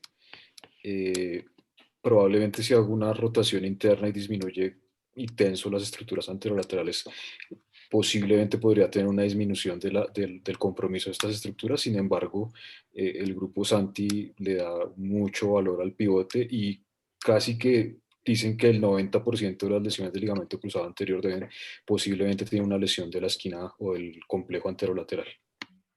Correcto. Sigamos en el ojo de la noche. A mí también me parece que el pivot es el examen clave, que es importante hacerlo comparativo también, y bajo anestesia, que aumenta mucho su rendimiento, y antes de hacer el cruzado, porque me ha pasado mucho, como, bueno, discutiendo un poco este tema, que no sé si ustedes también lo hacen, que la gente, los cirujanos lo examinan antes de hacer el cruzado, y lo examinan una vez que ya hicieron la reconstrucción. Y si al hacer la reconstrucción se elimina el pivot o disminuye francamente, deciden no hacer la reconstrucción anterolateral. Ahí yo discrepo un poquito, y si los pacientes tienen inestabilidad rotacional previo a hacer el cruzado, ya tengo planificado que voy a hacer una gesto anterolateral, o sea, tenodesis. Sí, también el pivot shift es de gran valor, Lachman también, y lo que dice la doctora Tuca, uno vaya con un plan quirúrgico de hacer un procedimiento anterolateral, y un cambio del pivot shift después de la reconstrucción no debería cambiar el plan. Sí, a mí el pivot shift me importa mucho. Si es un pivot shift grande, ¿cierto? Una cruz no es tan importante. Yo creo que si un pivot explosivo, yo pensaría, pues, además de la reconstrucción, en una reconstrucción del anterolateral, llámese, me gusta más coger la fascia lata, llegarla al epicóndilo atrás como el Lemer, pero devolverme y ponerlo en el sitio donde tiene la inserción el anterolateral, en la tibia, ¿cierto? En la mitad entre donde anatómicamente está, o sea, quedaría como una V. Pero realmente si es un pivot pequeño, yo pensaría solo en la reconstrucción. Él tiene una lesión, ella tiene, perdón, una lesión del menisco externo. Acuérdense que cuando hacen tenodesis de la fascia lata, aumenta la presión en el compartimento externo, ¿no? Que ese fue el problema de las tenodesis de la fascia lata que se hicieron hace mucho tiempo, la reconstrucción extraarticular con fascia lata, que el paciente quedaba sin pivot, pero tenía una artrosis precoz. Lo mismo cuando salió en boga, era yo residente al final de los 80, la mini reconstrucción articular de Andrews, ¿cierto? Que a él le daba el 100% de buenos resultados y después todos los trabajos que se dieron al final de los 80 y a comienzos de los 90 se vio que no tenía la incidencia pues, de la mini reconstrucción para proteger ese paciente en los resultados al futuro y en el aumento del desgaste en el compartimiento externo. Muy bien. Voy a hacer un comentario ahí. Adicional del pivote, me parece importante el Lagman y compararlo. No solamente el Lagman aislado, sino compararlo, porque la traslación perdón, el cajón, disculpen, el cajón, la traslación anterior mayor de 7 milímetros también se ha demostrado que puede llegar a ser una recomendación, no indicación, recomendación para hacer un procedimiento extraarticular, al igual que el genus recurvatum mayor de 10 grados. Bien. Gracias, Dani. Beto. Cuando uno construye este injerto, en este caso es un HQ, que usted lo ve muy robusto, con un ferulaje interno, con una internal brace, una férula interna, ¿es suficiente? ¿Utilizan, el grupo de panelistas utiliza una férula interna? ¿Estimulan biológicamente en este momento de la reconstrucción? ¿Utilizan factores de crecimiento, por ejemplo? ¿Con cuántos milímetros se sienten tranquilos para un diámetro en un LCA de una mujer? ¿Igual que en un hombre? Bueno, de lo que preguntabas de los aportes biológicos, nosotros no los utilizamos en general. Fuimos parte en nuestro centro de un prospectivo de células madre en cruzado, randomizado, y en realidad no hubo diferencias significativas, así que esa ha sido nuestra única experiencia con algún aporte biológico. En general no ocupamos ningún aporte biológico más que el propio de los túneles. Y en general todos sabemos de los estudios que dicen que habría un punto de corte en alrededor de 8, pero todos los que operamos harto mujeres nos ha pasado que lo que hablamos de la forma del notch, uno de repente el injerto es 8 y te das cuenta que es casi imposible ponerlo en esos notch estrechos sin que pince. Entonces, muchas veces me ha pasado que el injerto ha sido 7,5, estaba en la duda si triplicar o no, y como ya estamos en la artroscopía, he visto un notch pequeño y he preferido quedarme con un 7,5 que triplicarlo y pensar que eso puede tener un pinzamiento de la pared, sabiendo que las notchplastías en realidad no funcionan para esos efectos. María Jesús, tú mides la huella anatómica tibial en este caso la medimos y nos daba 12 milímetros. Si te devuelves, claro que no está medida en nada, no vale la pena, pero generalmente tratamos de en la resonancia medir. Bueno, como les decía, ya tomamos la decisión de hacer un constructo robusto, ahí están viendo la toma del injerto, ya vieron, no sé por qué salió al revés la preparación. Ya se puso, quedó bastante estable, muy satisfechos. La pregunta es, como ya nos contestó el doctor Jaramillo, este es una paciente tributaria con una indicación absoluta de un refuerzo o de un gesto anterolateral. Todos los gestos anterolaterales es disminuir la rotación interna y utilizar un ferulaje adicional de protección hasta que el ligamento o la reconstrucción que estamos haciendo biológicamente sea competente y esté integrado el injerto. La pregunta es, ¿tenodesis extraarticular modificada del EMER, una reconstrucción anatómica, o alguien se animaría a hacer una aumentación sintética? Esa es la pregunta para toda la comunidad ACART.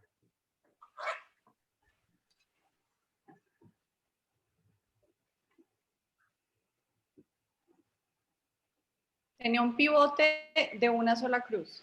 Correcto.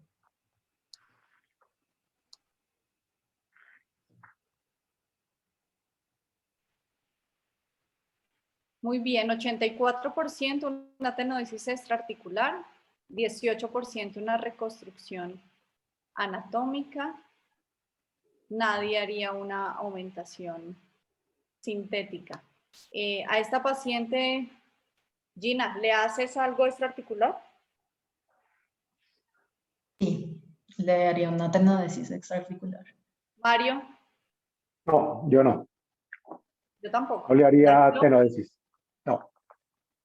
Dani, Sí, menor María, de 20 años, pivote y quiere volver al nivel que practicaba previamente. Y como saltaba, peor, el lago. María Jesús. Sí, sí, yo también. Y también hago tenodesis un poco, viendo que la evidencia no ha mostrado que una sea mejor que la otra. Es bastante más simple y más barato y menos mórbido hacer una tenodesis que hacer una reconstrucción. Así que le haría una tenodesis. ¿Y esta lesión que tenía ella en el menisco externo cambia o no la decisión de hacer algo anterolateral? Sí, sí. Pero antes de contestar esto, yo quiero hablar un poquito y tratando de contestar lo que preguntó en el chat el doctor Clavijo. Hay pocos estudios, o creo que no hay, acerca de HTH más anterolateral, estudios significativos. La gran mayoría anterolaterales con isquiotibiales. Entonces estoy de acuerdo con la doctora Tuca que probablemente la tendencia sería hacerle más una tenodesis. Las indicaciones de si una lesión meniscal me puede hacer cambiar la decisión de hacer un procedimiento extraarticular. El grupo Santi, la cohorte que ellos hicieron con el doctor Sonericotet, habla que sí, ellos tienen una tasa menor de revisión de sutura meniscal en pacientes a los cuales le hicieron anterolateral. Disminuyen casi de 20%, si no estoy mal, o 14 a un 7% cuando hacen anterolateral de tener que hacer una segunda artroscopia para hacer menisectomía. Así es. Con este tipo de lesión en el menisco lateral, pensaríamos más en un anterolateral. E incluso para lesiones en rampa también lo justifican ellos. Así es, correcto. Así es.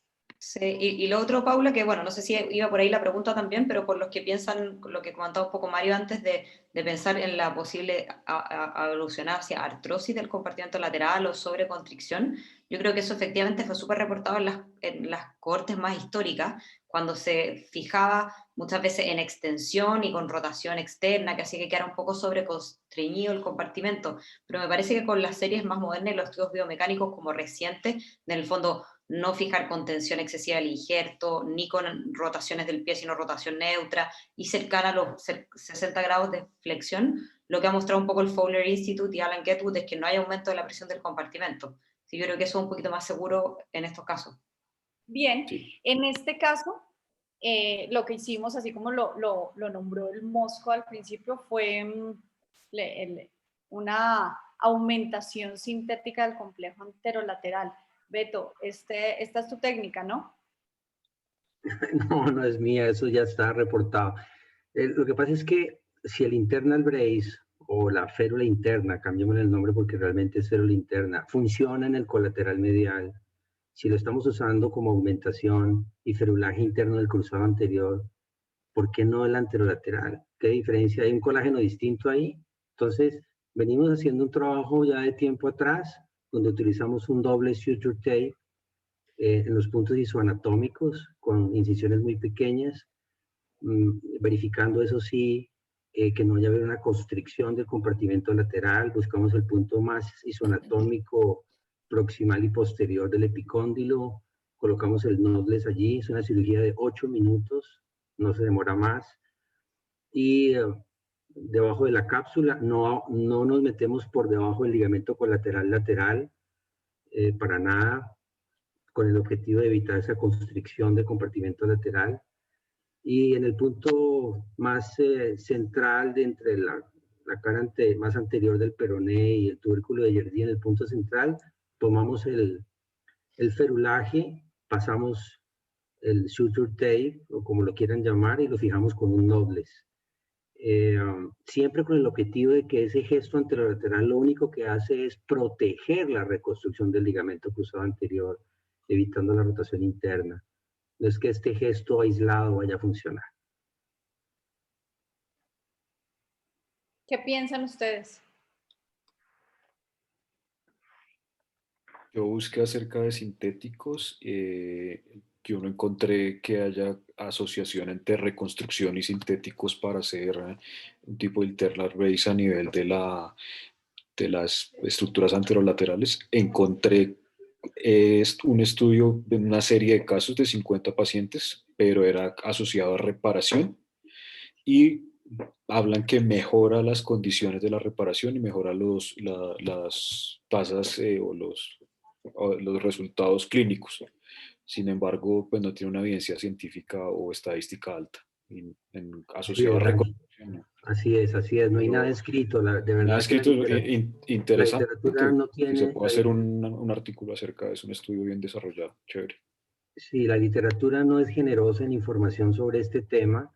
De hecho, el año antepasado le preguntamos a su señoría Andy Williams sobre el tema y dijo, pues la verdad, yo lo uso casi siempre, el doctor Ginas me puede corregir, como internal brace del colateral medial y a veces en augmentación del cruzado anterior. Pero me dijo, Beto, la verdad, a mí no se me hubiera ocurrido. Y estamos en eso, estamos tratando de crecer en esa parte como un gesto menos invasivo. Pau, ¿te doy la palabra o hablo aquí sobre la oclusión vascular? No, seguimos en la parte de la rehabilitación. César, ¿qué piensas de la oclusión vascular intermitente? Sí, yo activo aquí el video.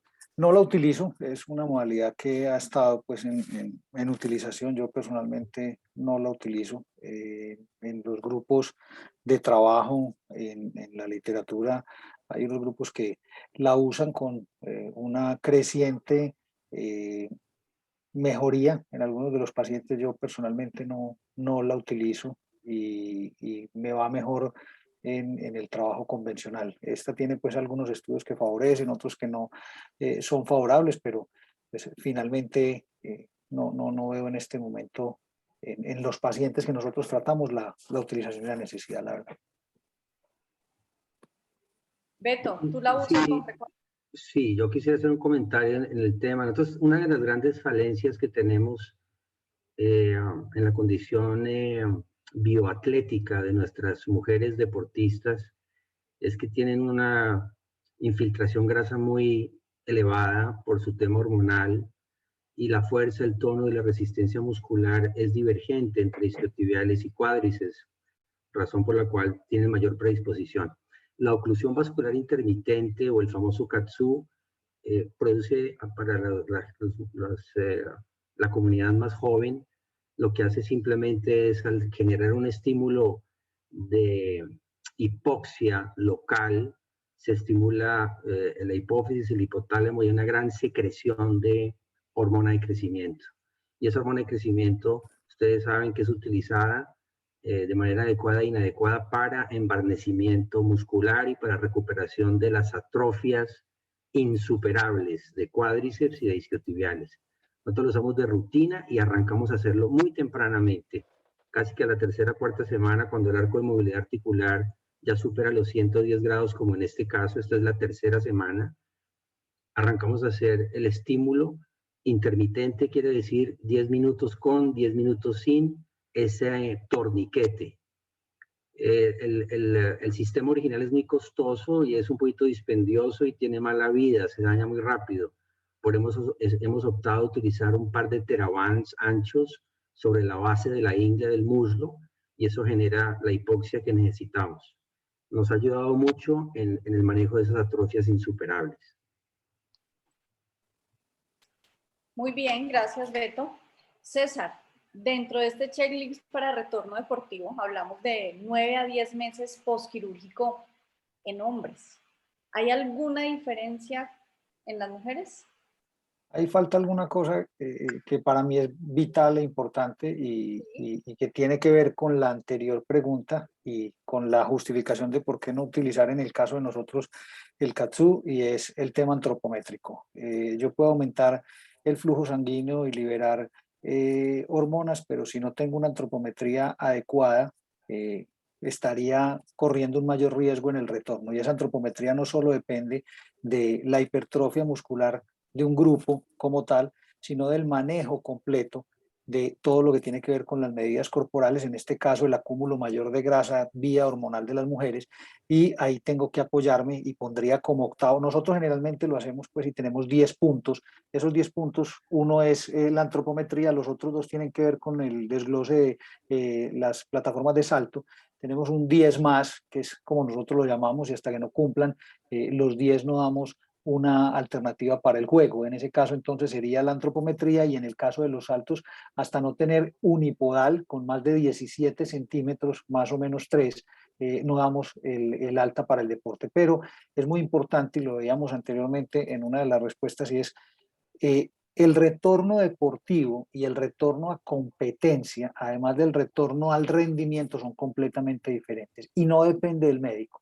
Hay que hacer un grupo interdisciplinario donde tiene que estar el fisioterapeuta, el readaptador, el entrenador, incluso a veces, en este caso de menores de edad, la familia, pero muy importante el deportista, porque aquí es donde debemos empoderar al deportista de su retorno como tal a la actividad.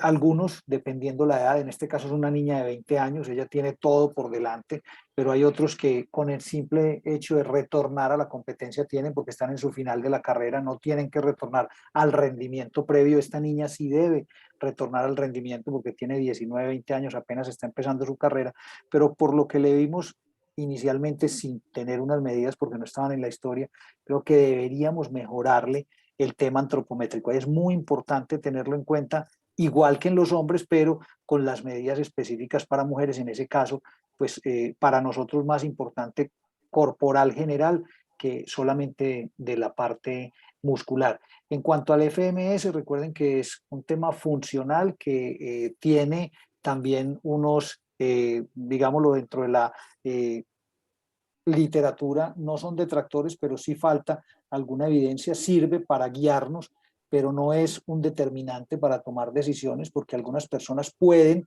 competir incluso sin cumplir con algunos de los patrones del FMS medidos. Pero también lo tenemos en cuenta. Yo no tengo absolutamente ningún otro, Paula, de diferenciación. No sé si los compañeros tengan alguno, pero con esos que les conté, más la antropometría y el desglose de los saltos, más el 90% de la fuerza contralateral en las mediciones de plataforma, que es importante en los consultorios. Nosotros podemos hacerlo fácilmente, como lo decía el doctor anteriormente, con el salto desde las escalerillas de la camilla, pero también hay unas herramientas que son app gratuitas, el MyJump, algunas otras que son de bajo costo como el Wheeler, nos pueden servir para tener unos datos y unas curvas específicas de déficit bilateral, de salto unipodal, de salto bipodal, y eso nos puede dar guía en la historia clínica para el retorno o para el alta médica. El retorno ya es más en campo. Muy bien. Gracias, César. Y este lo querías mostrar tú, Beto. Y es que uno le llama la atención, tomamos esta diapositiva en directo, video en directo en el último ISACOS de México, donde el Instituto Rossmann habla de que los déficits biomecánicos persisten en las mujeres incluso hasta 2 años. Ellos se preguntan y comienzan a fortalecer la idea de que las mujeres no deben volver a la competencia después de 2 años. Pareciera mucho tiempo. ¿Puedes pasar la siguiente, Pau, porfa? Y es que el riesgo de ruptura, como bien lo aclaró la doctora Tuca, la doctora Ríos, todos, puede llegar hasta el 45% de algunas series. Entonces, ese alto riesgo de ruptura, ¿se animarían ustedes a contemplar la posibilidad de esperar a que todos esos déficits que según este instituto son muy juiciosos en el tema, creen que hasta 2 años después no pueden resolver los déficits biomecánicos y están diciéndole a sus atletas, a sus deportistas de que tienen que esperar? Doctor Ochoa, usted que ha trabajado con deporte de alto rendimiento en tanto tiempo, ¿cree que un deportista de alto rendimiento de 20 años... esa es la pregunta, ¿qué piensas tú? Yo no, esa es la pregunta. Yo no esperaría 2 años. Pues esa es la respuesta, correcto. María, ¿esperas 2 años? No, yo tampoco, y por los factores que les dije, o sea, las mujeres Primero, son deportistas, son atletas de alto rendimiento, tienen el mismo espíritu de competición que un hombre. Y segundo, muchas de ellas, yo aquí soy médico de AUCAS femenino, para estas mujeres el deporte es salir de una realidad, el deporte les cambia la vida, y decirle a una mujer que va a estar 2 años fuera del deporte no es una realidad.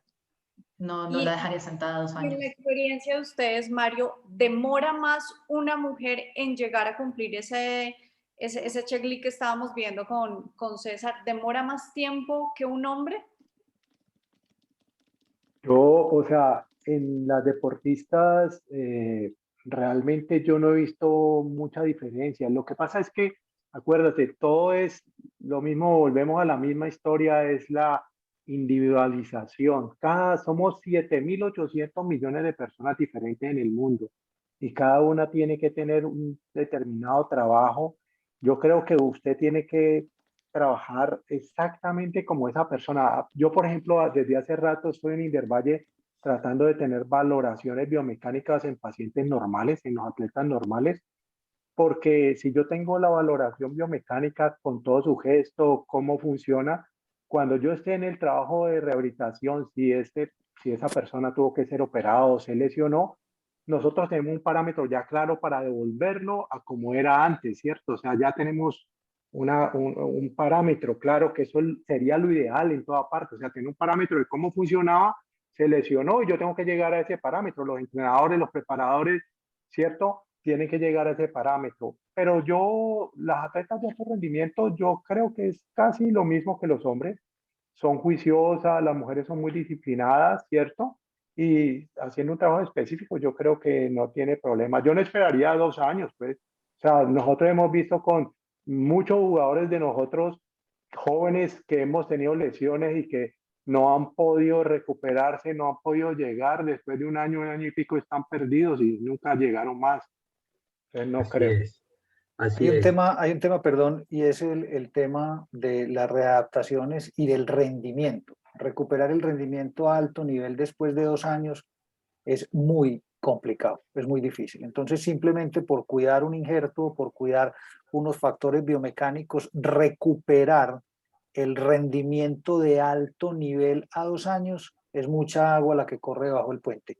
Es diferenciar entre el atleta de alto rendimiento, el atleta recreativo y la población general. Obviamente, en atleta recreativo y población general podemos esperar los 2 años para su desarrollo, pero para un atleta de alto rendimiento está lo que decía la doctora, está la parte personal, está su desfogue de lo social, pero además de eso los patrones de rendimiento con respecto a su grupo en los deportes de conjunto o con respecto a sus contrincantes en los deportes individuales, es una brecha muy grande en todos los patrones de entrenamiento. 2 años es demasiado. Muy bien, muy claro. Y para terminar, Mario, mira el regalo que te tiene Beto. Como siempre, de todo. Es que la luxación traumática de la rótula por encima del 60%, algunas series del 70%, puede pasar inadvertida, no diagnosticada. Y generalmente enfocamos toda nuestra atención y nuestra energía en el tema como esta niña del ligamento cruzado anterior, el colateral medial, pero también se luxó la rótula y pareciera una rótula, en este caso, irreductible. Entonces, esa simultaneidad de patología traumática, de ruptura de cruzado anterior, sumada a la luxación de la rótula, para nosotros los cirujanos de rodillas es un dolor de cabeza la toma de decisiones. Queríamos escuchar no solamente a Mario, sino a toda la comunidad que quiera, pienso yo, que sería importante cómo lo enfocaría. Si opera los 2 ligamentos al mismo tiempo, en un solo tiempo, si haces el cruzado en un primer tiempo y luego esperas la evolución, sabiendo que esta niña no tiene lesión condral, que no tiene una avulsión, no tiene un fragmento osteocondral que esté bloqueando la articulación, tiene una luxación de rótula, una ruptura del ligamento patelofemoral medial. Una ruptura del menisco lateral. ¿Qué le haces, Mario? ¿La llevas a cirugía y qué? Bueno, primero que todo, o sea, lo que decía Beto, a veces no es tan normal esto. Yo nunca en deportistas de alta competencia he visto luxación de rótula de primer episodio y ruptura del cruzado, ¿cierto? He visto en deportistas recreativos, incluso con episodios de subluxación, ¿cierto? Recidivante que a veces lo confunden a uno porque el paciente ha tenido como episodios de falseo y todas las personas se enfocan a que sea el cruzado y realmente es una subluxación de la rótula. Yo creo que a ella pues hay que reparar su cruzado anterior, una deportista de alto rendimiento, hay que estudiarla, ¿no? Tendría que tener un TAC, ver qué factores predisponentes tiene para haber tenido esa luxación de la rótula y que no haya sido solamente la ruptura del ligamento patelofemoral medial, sino que tenga, sobre todo, encontramos que se tienen patelas altas, ¿no? Que haya una patela alta, ¿cierto? Que tenga una distancia TTG aumentada. Bueno, hay que estudiarla, ya que hay que operarla, hay que estudiarla. El cruzado anterior está, pues, importante, o sea, hay que reconstruirle su cruzado anterior y hay que ver si solamente tiene la ruptura del ligamento patelofemoral medial y los Solamente. otros parámetros son normales. Cruzado, menisco y luxación traumática. Mira el examen Sí. físico. Mira el Sí, examen. Sí, sí. Ese es el examen bajo anestesia. Ajá. Mira la inestabilidad del cruzado y la subluxación. ¿Alguien se animaría a hacer todo en un mismo tiempo? Yo no lo haría porque me puse de artista alguna vez a hacerlo y la artrofibrosis que se genera es brutal, pero queríamos conocer el concepto de Gina, de la doctora Tuca, de Dani también. Mira, yo creo, Beto, que es difícil como tener una verdad absoluta, porque hay súper poca evidencia de esto en la literatura, como series de casos aislados, todas distintas. Entonces estoy súper de acuerdo con lo que dice Mario, que hay que estudiarlo, pero por lo que tú mostras en el video, parece ser una paciente que, aunque este sea su primer episodio, sus chances de recidiva de luxación de patela son altísimas. Entonces yo la pondría en el canasto de pacientes que se beneficiarían de hacer algún gesto de estabilización de la patela, además del cruzado anterior. Entonces, eso dicho, creo que la artrofibrosis da mucho susto, pero me parece que es algo parecido a lo que pasaba cuando hacíamos los Stenners y los cruzados anteriores en 2 tiempos, y de a poco nos fuimos atreviendo a hacerlos en un tiempo y finalmente nos dimos cuenta que las tasas de artrofibrosis quizá eran como un poco más históricas por otras técnicas, otras fijaciones. Entonces, yo haría todo en un tiempo, pero haría una rehabilitación acelerada. O sea, en el fondo no sería tan cuidadosa como quizás seríamos en un patelofemoral aislado con la restricción del rango y haría movimiento pasivo al menos 0,90 desde el principio. Perdón, y acuérdate, Beto, si uno tiene una sospecha, pues, acuérdate que la artrofibrosis en un paciente es una cosa personal, ¿no? No es que todo el mundo, porque nosotros en un principio decían, no, que hay una luxación, una lesión aguda del cruzado anterior que no se puede operar de primera, porque realmente va a haber un aumento de la artrofibrosis, y nosotros teníamos jugadores que lo operábamos, se lesionaban y al otro día lo estamos operando. Y la tasa de artrofibrosis en esos pacientes era 0, pues, ¿sí me entendés? O sea, y realmente es un factor predisponente individual, ¿cierto? Ahora, si tiene la sospecha, uno lo ve, acuérdate que tú puedes usar los sartán, ¿cierto? Los sartán es un antifibrinolítico, nosotros lo usamos, lo que pasa es que, recuerda que si son deportistas, son jóvenes, comenzás con 1/4 de la dosis y lo haces por la noche cuando el paciente se va a acostar, y el Celecoxib a partir del 5.º día y por lo menos durante 30 días también sirve como antifibrinolítico. Entonces, Celecoxib, ¿cierto? Y los sartán. Yo lo he usado y realmente tiene buenos resultados cuando tengo la sospecha o cuando he liberado artrofibrosis de pacientes, les pongo eso en el tratamiento postquirúrgico.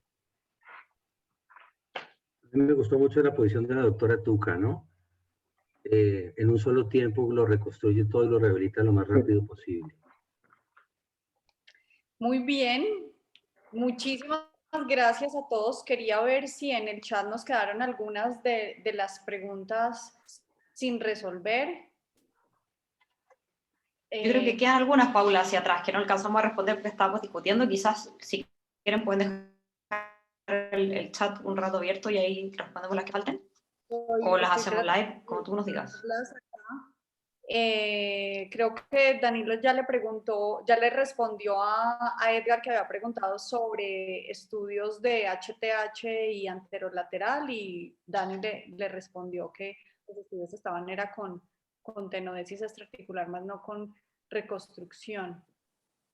De los que ustedes habían leído, ¿había alguna que quedara al aire? Sí, había harta como polémica un poco, yo creo, por el uso del tendón del cuádriceps, que un poco lo que comentábamos ahí con Danilo en el chat es que evidentemente es un injerto que aparece como una súper buena alternativa porque junta las cosas buenas del HTH, de la incorporación ósea, todo eso, de un largo y diámetro predecible y con menos morbilidad del sitio dador. Pero lo que yo les comentaba un poco en el chat es que es el que obviamente por una cosa histórica tiene menos evidencia que lo respalde. Entonces, si bien todas las series como europeas iniciales, hay una revisión sistemática del grupo de Toulouse, súper buena con muchos pacientes, que fue súper promisoria, publicada en el 2018, que mostró que eran equivalentes al semitendinoso, al HTH, otras series de los americanos, que son hoy día los que más lo ocupan, pero lo que a todos nos asustó un poco, yo creo, fue cuando salió el registro danés, que claro, con 45.000 pacientes, quedamos todos un poco como en desmedro, y que mostró que tenía una tasa de falla harto más alta. Entonces es verdad que los registros pueden tener muchos sesgos, pero son un nivel de evidencia bastante respetable. Entonces igual creo que ahí hay que tener eso, lo que yo decía, que hay que tener un poquito de ojo y ver hacia dónde va el injerto cuadricipital, porque pudiera ser que tuviera otros resultados que lo que ya sabemos de isquiotibiales y cuádriceps. O sea, ya HTH. Sí, estaba revisando acá porque es que yo no las había podido leer por lo que estaba compartiendo la presentación. Estaba mirando, pero creo que María Jesús, Danilo, estuvieron súper juiciosos con su tarea en el chat y estuvieron respondiendo las preguntas que iban haciendo todos. Mosco, ¿querías decir algo más que me pediste micrófono? Que un futbolista puede jugar sin cruzado, pero no puede jugar con una luxación de rótula. Así de simple. Así que si me pusieran a escoger, le opero la rótula y no le opero el cruzado. Pero yo en un caso de estos, porque Mario tocó un tema muy importante. Una cosa es que tenga factores, porque eso tiene otro abordaje. Pero si es una ruptura aguda, como la que subtraumática, donde uno ve por resonancia que hay una lesión de la parte medial, pues uno puede suturarla. Y si le baja morbilidad, uno lo puede hacer a través por artroscopia. Y hace uno la reparación o reconstrucción del cruzado. Porque vuelvo y digo yo, dejar una rótula inestable en un futbolista, pues, y operado por cruzado, pues, mire, yo tengo, al contrario, les voy a contar esta experiencia. Operar pacientes de inestabilidad patelofemoral, mal diagnosticados por mí, porque no les diagnostiqué una insuficiencia del cruzado anterior, y entrar a cirugía y encontrarme con la insuficiencia del cruzado anterior. Entonces, la paciente tenía caídas por la inestabilidad patelofemoral, 3 mujeres, caídas, y en las caídas le rompieron el ligamento cruzado anterior no notado por el cirujano, tal como Mario lo está explicando, porque esto confunde. Y entonces uno cree que la inestabilidad es por el cruzado y resulta que era la rótula. Y la paciente tenía eso. Imagínese usted con el problema ahí, y yo, afortunadamente, los pacientes despiertos, yo les he hecho, porque eso sí, son lesiones proximales con buen remanente, el cual yo he podido hacer reinserción, digámoslo así. Pero es una cosa que uno tiene que tener en mente, porque no hay nada más traumático que una luxación de rótula. Es mucho más traumático que el fenómeno del pivote de inestabilidad de la rodilla. Si ustedes le preguntan a los pacientes cuando se les luxa la rótula, los pacientes se caen en el piso, los tumba. Eso no pasa con un cruzado. Es verdad. Así es, gracias, Mosco. Bueno, pues estamos a 3 minutos de completar las 2 horas, nos pasamos media hora más, pero creo que fue un tema muy interesante. Teníamos un resumen, pero creo que fuimos súper claros y las conferencias de ustedes nos dejaron al final el resumen de cada una de sus charlas y de las observaciones que teníamos que tener presente. Beto, muchísimas gracias por acompañarme en la moderación, un caso súper chévere, la idea era que fuera así dinámico, que todos pudiéramos participar, mantuvimos al público conectado. Muchísimas gracias Gina, María Jesús, Mario, César, Dani y Beto, un beso gigante para todos y quiero que Paulo despida este webinar y nos haga la invitación a nuestro próximo congreso. Cami. Absoluto. Paula, muchísimas gracias. Lo primero que quiero comentar, no sin antes felicitar a absolutamente todos los panelistas y los moderadores, es que no hay ninguna patología en ortopedia que sea más estudiada que el ligamento cruzado anterior. Tienen más de 30.000 referencias en el PubMed de tal forma que entre más lo estudiamos, más dudas nos quedan, pero hoy, sin lugar a dudas, con la experiencia de todos ustedes, hemos aprendido un montón. Muchísimas gracias, han sido muy generosos con sus conceptos y creo que ha sido un excelente webinar. Quiero despedirlos invitándolos muy especialmente a que aparten la fecha del 20 al 23 de octubre en Barranquilla, porque vamos a tener un congreso presencial absolutamente innovador, con un espacio muy importante en precongreso en ecografía musculoesquelética y con 3 días de conferencias, casos clínicos, cirugías en vivo, fuegos cruzados, sobre todo lo que nos interesa en cirugía artroscópica y reconstructiva. Así que, por favor, aparten la fecha. Nos vemos en Barranquilla de manera presencial, todos vacunados, ojalá ya sin máscara por decisión gubernamental. Así que bienvenidos y por favor es el momento de solidaridad con la CAR. Nuevamente, muchísimas gracias a todos los que están, los que nos colaboraron y los que hicieron generosamente sus aportes académicos. Que tengan una buena noche y que Gracias. nos vemos en el próximo webinar. 27 de julio, rupturas del subescapular. Un abrazo, que descansen. Hasta luego. Gracias. Chao, Paula. Gracias a todos, un placer. Chao, Paula. Gracias. Chao, María. Que Dios les bendiga. Chao, Danilo, Gracias. Gina, Chao. Paula, Chao. Mario, Gracias. muchas gracias. Chao. Que Dios la bendiga. María, tú